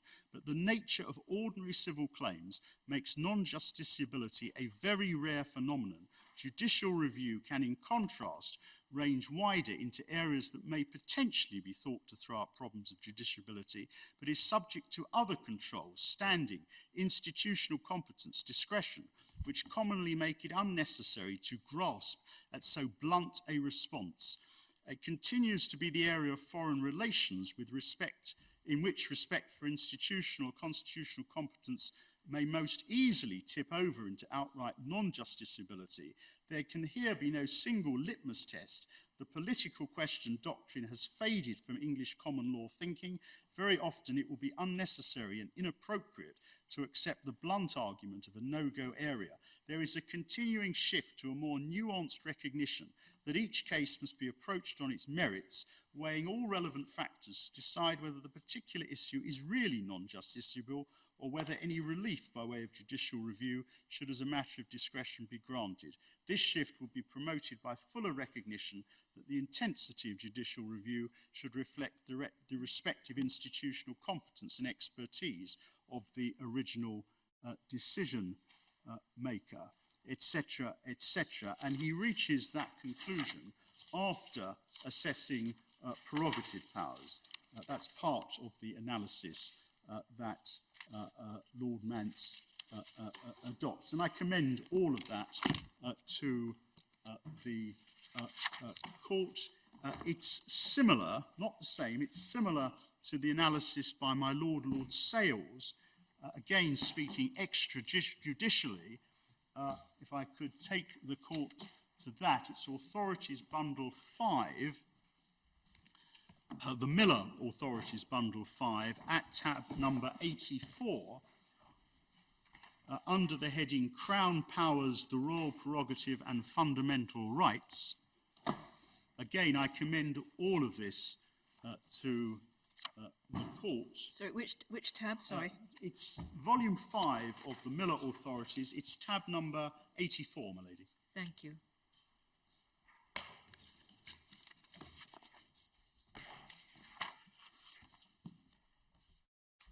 And at page 379, in the middle of the page, I just wanted to draw attention to this paragraph, although, as I say, all of it commands consideration. The most basic level of control of the Crown's prerogative powers is through the doctrine that the Crown only has such powers as are recognised by the courts.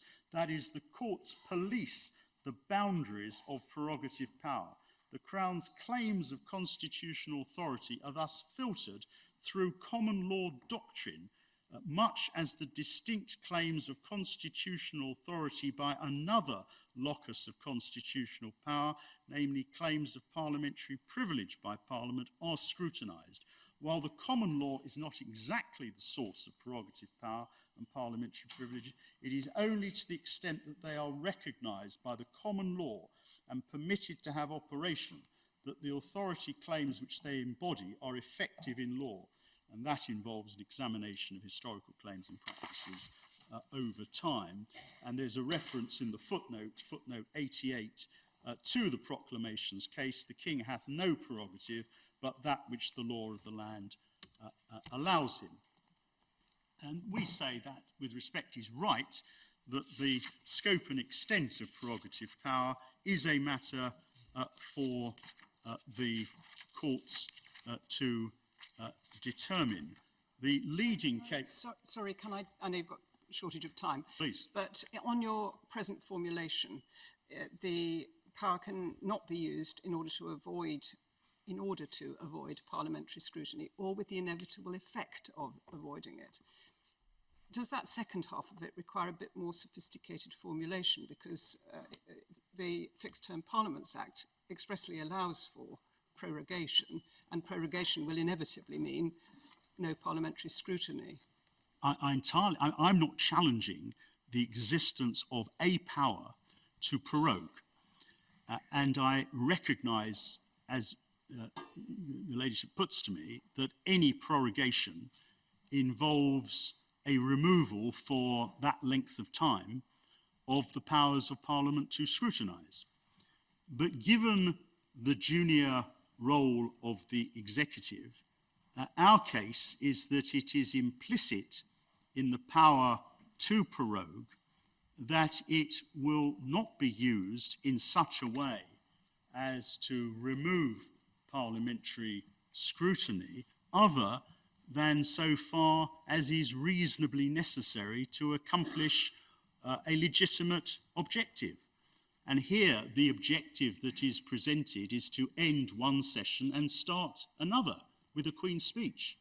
And I entirely accept that that is a decision which the Prime Minister is perfectly entitled to take. What he's not entitled to do, without a good justification, is to prorogue for a period so long that, in effect, or with the purpose, it is going to frustrate, remove the ability of Parliament to scrutinise the actions of the executive. And we say, applying the Padfield principle in the context of prerogative powers, this is a decision, prorogation for 5 weeks, which either has the intention or has the self-evident effect of frustrating the constitutional principle of parliamentary sovereignty and supremacy over the executive. But I make it clear, if I haven't already done so, that of course the Prime Minister can prorogue, and of course any prorogation is going to have an adverse effect on parliamentary scrutiny. But this, we say, is a quite distinct case, given the circumstances and the length of prorogation. can the legitimate purposes for which the executive prorogues Parliament include the obtaining of a political advantage? To obtain a political advantage? Well, not if that political advantage is to remove the scrutiny of Parliament.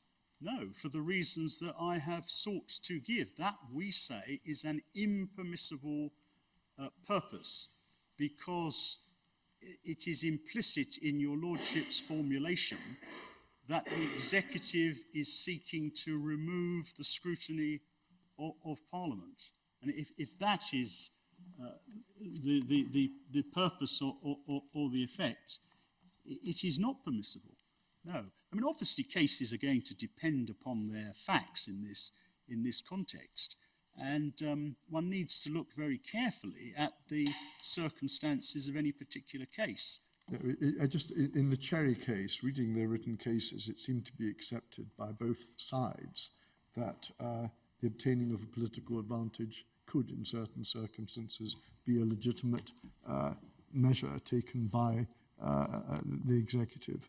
Well, if your Lordship's putting to me, if the Prime Minister thinks, and he does, that there are political advantages in having a prorogation because he wishes to end one session of Parliament and start another in order to have a Queen's speech that will set out his programme, his government's programme, of course, I have no quarrel with that. I think it depends on the species of political advantage that one's speaking of. Yes, yes. Your essential submission is you cannot have political advantage in the form of shutting down Parliament to avoid scrutiny. Precisely. But I've accepted that it's perfectly legitimate for the Prime Minister to take the view, as he does, that it's time to have a Queen's speech. And in order to have a Queen's speech, you need to prorogue Parliament in order to have a new session. I have no quarrel with that. But that's a very different matter, as my Lord Kerr puts it. It's a very different matter from saying what I want to do is to have a prorogation of an exceptional length of time for the purpose or with the effect of closing down Parliament so that it cannot scrutinise the conduct of the executive. That's a very different matter. And it's a vital distinction. And I'm not asking the court to go wider than the circumstances of this unique case. The authorities, my Lord Carmouth rightly says I need to address the authorities. The leading authority is volume 4, tab 47. That's the Shergill authority, Shergill and Caira. Volume 4 of the Miller authority at tab number 47.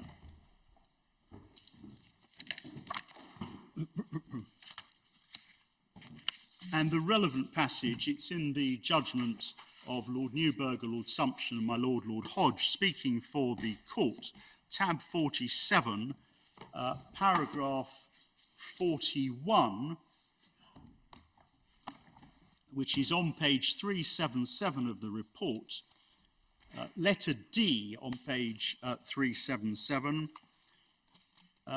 non-justiciability refers to a case where an issue is said to be inherently unsuitable for judicial determination by reason only of its subject matter.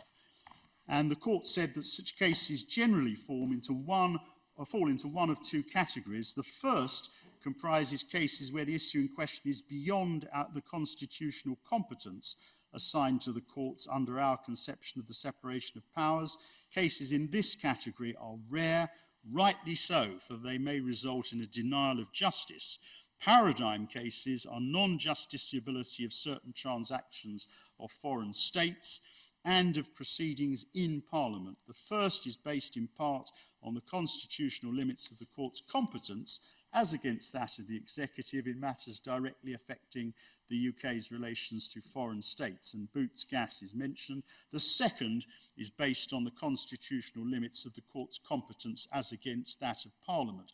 The distinctive feature of all these cases is that once the forbidden area is identified, the court may not adjudicate on the matters within it, even if it's necessary to do so in order to decide some other issue which is itself unquestionably justiciable. And that's not this case. No one suggests it's this case. The second category of non-justiciable cases is quite different. It comprises claims or defences which are based neither on private legal rights or obligations nor on reviewable matters of public law.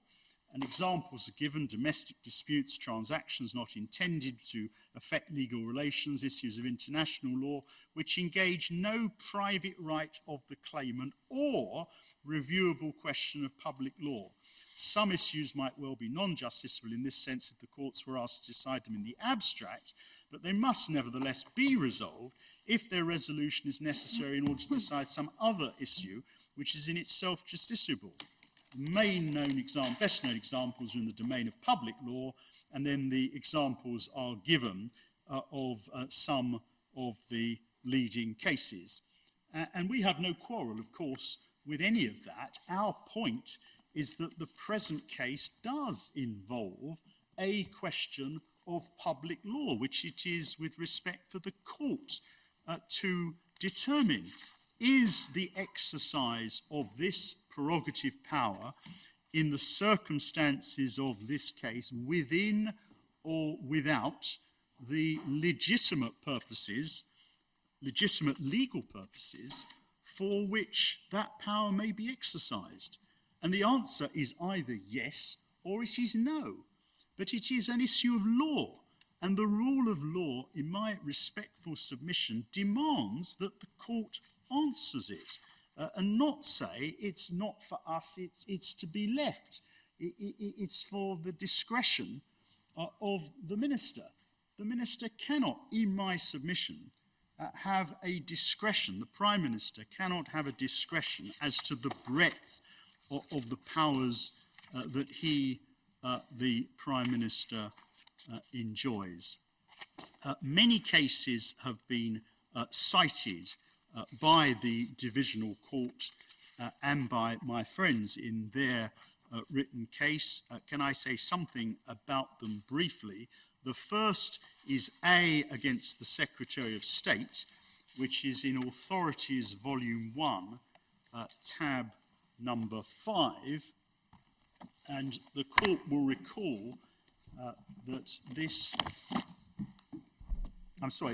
tab number 1, Authorities Volume 1, tab number 1, A and the Secretary of State.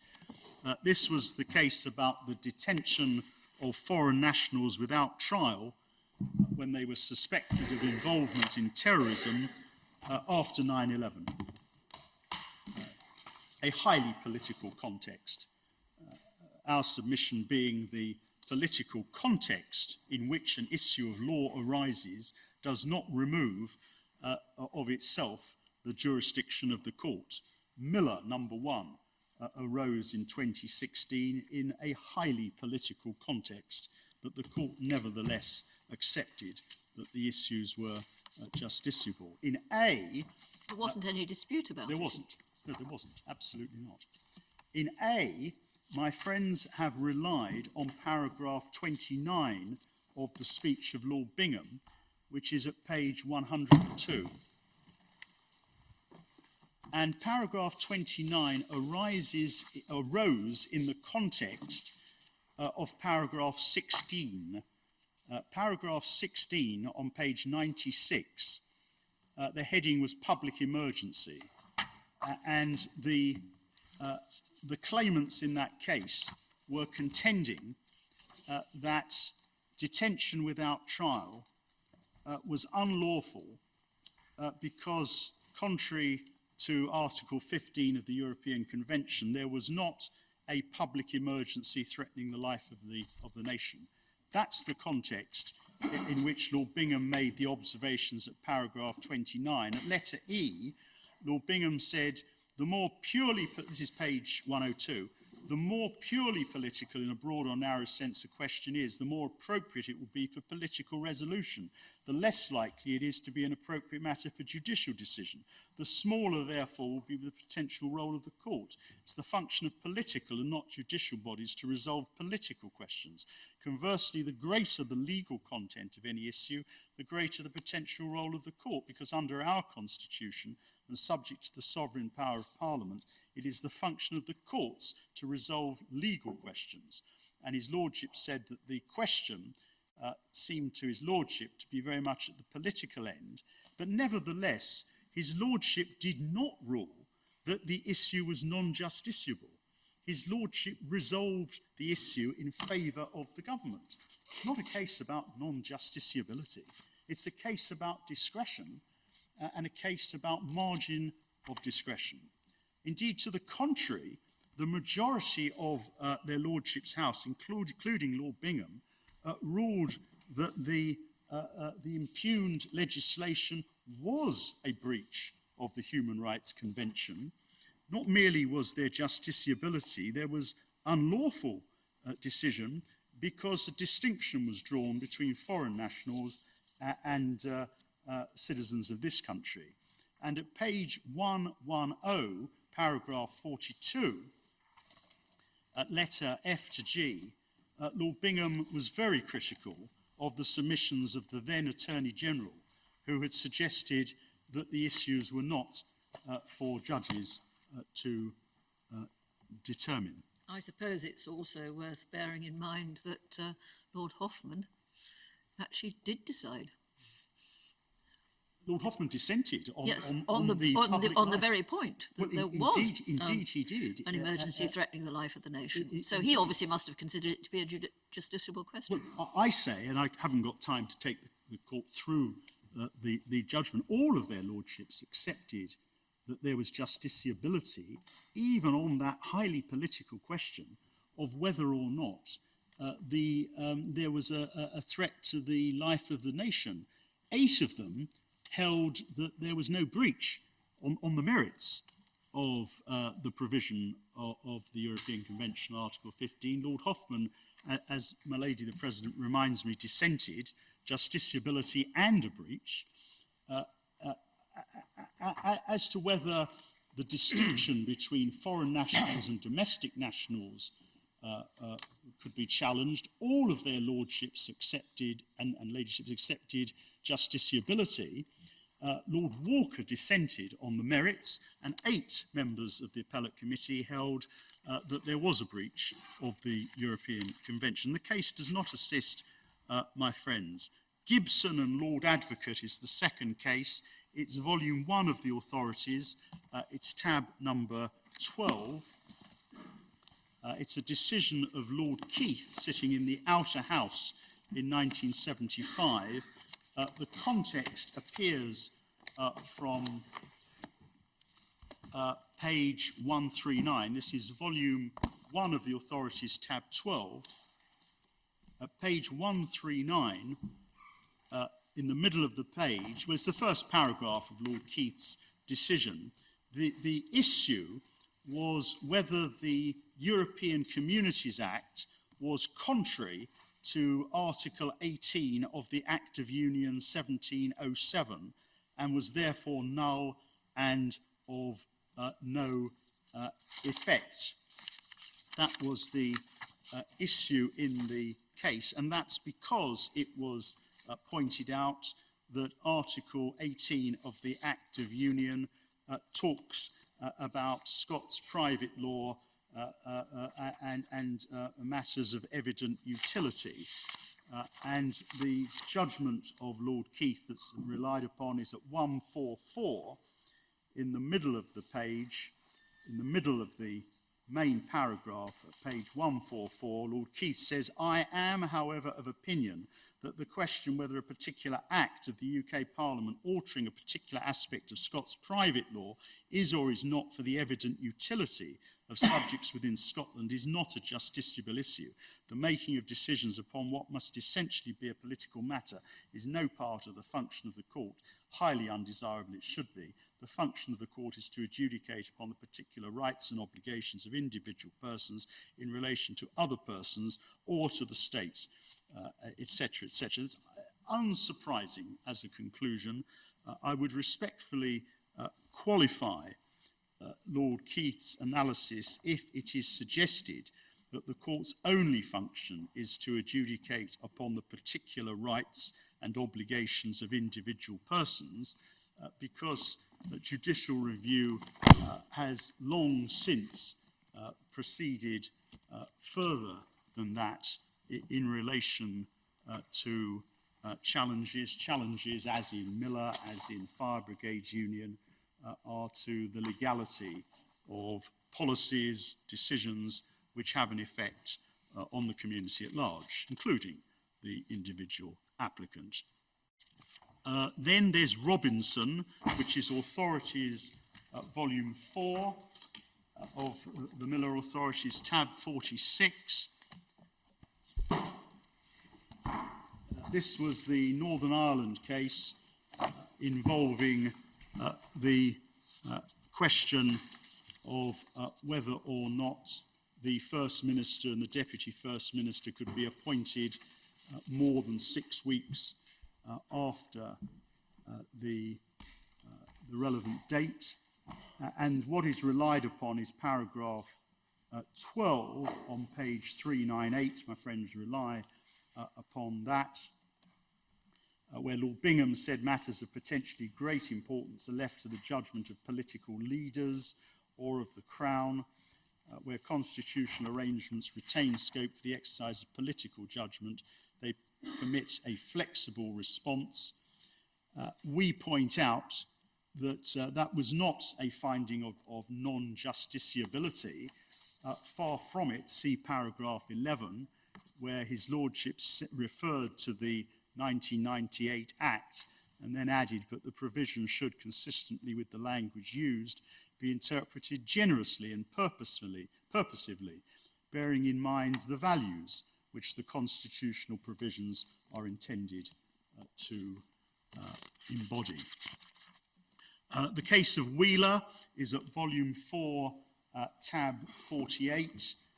My Lord Sales played a role here as one of the counsel for the defendants.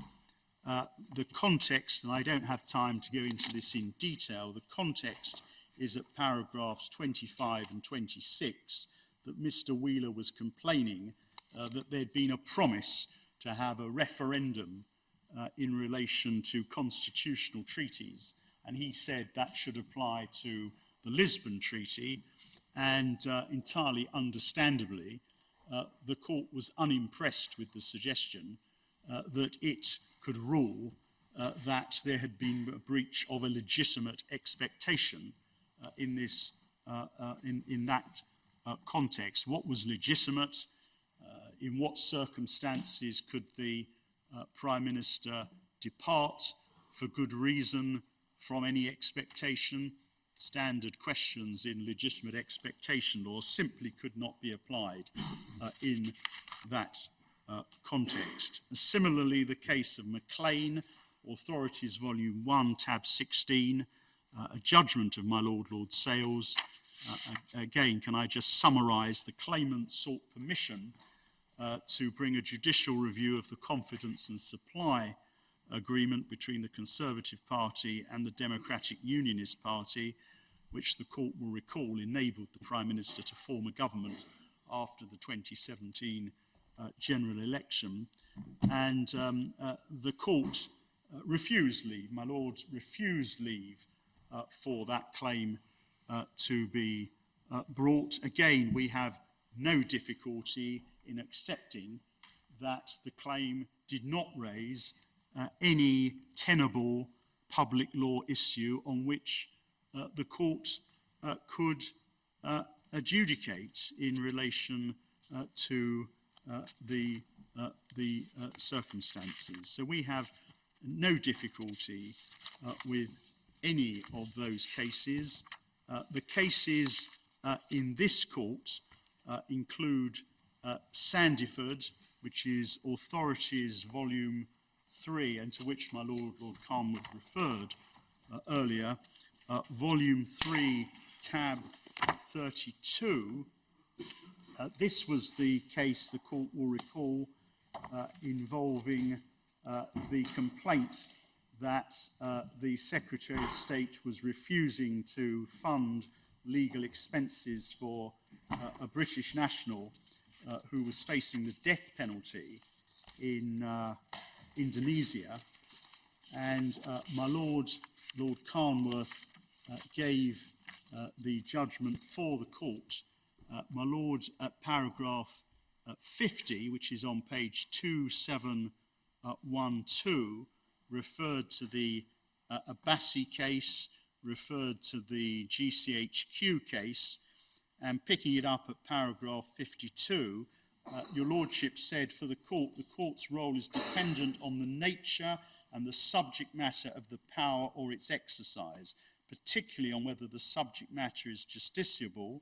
Your Lordship referred to GCHQ, referred to Bentley. Bentley, of course, was the case where there was a challenge in 1994, was it 1993, to the refusal of the Home Secretary to grant a retrospective pardon to Derek Bentley, and the Divisional Court held that that decision was unlawful. Your Lordship said in GCHQ, Lord Roskill suggested as prerogative powers which would not be justiciable, those relating to the making of treaties, defence of the realm, prerogative of mercy, grant of honours, dissolution of Parliament, appointment of ministers. Even so, it has been held that a decision to refuse to issue any pardon based on a failure to identify the possibility in law of a conditional pardon may be reviewable. It's been held that a decision to refuse to issue a passport is reviewable. In the present case, there's been no dispute the Secretary of State, in accordance with his published policies and established practice, has some responsibility for British citizens facing capital charges abroad, nor that his exercise of the responsibility is subject to review by the courts in accordance with the principles outlined in Abbasi. It's common ground. He has a wide discretion in the formulation and application of that policy. The issues turn on the restrictions on which he is entitled to place on that policy and on its application to the appellant's case. So even in that foreign policy context, there was no dispute, and the court was content to proceed on the basis that a prerogative power could be reviewable. I mean, it was given jointly with Lord Mance, actually, for the record, but I was... Yes, Your Lord, I apologise. We did discuss at paragraph 60 and following the differences between review of a statutory power and a prerogative power. We certainly suggested there were different principles applying because of the lack of a text within which one was reviewed. Absolutely, and that's why I accept it is more difficult to apply a Padfield principle in the context of a prerogative power. But the exercise I submit is a very similar exercise. It is necessary to identify, by reference to the common law constitutional principles, what are the purposes for which this power has been conferred on the Prime Minister. And in this case, the present cases, I say there is a very clear constitutional law principle which vitally informs the exercise that the court is being invited to carry out, which is to identify whether this exercise of the power frustrates the purposes for which the power has been conferred. Other cases will raise their own problems, and we're only concerned, obviously, with the circumstances of this case. But I recognise the difficulty. I say the same principles must apply. And just as Lord Reid in Padfield said he's not deterred by the absence of clear authority, I say the same applies here. I invite the court to look at principles. Two other points very, very briefly. First, I say the court is not assisted by the power of prerogative power in relation to dissolution. First, because it no longer exists. It's been repealed by Section 3 of the Fixed Term Parliaments Act, but also because it was a personal prerogative of the Crown. It was not a matter in respect of which Her Majesty was bound to follow the advice of the Prime Minister. See, and I don't take the court to it, see Authorities, Volume 5, Tab 81, Houston's Essays in Constitutional Law, which some of us had not read before this case since university days, but it's at pages 79 to 80.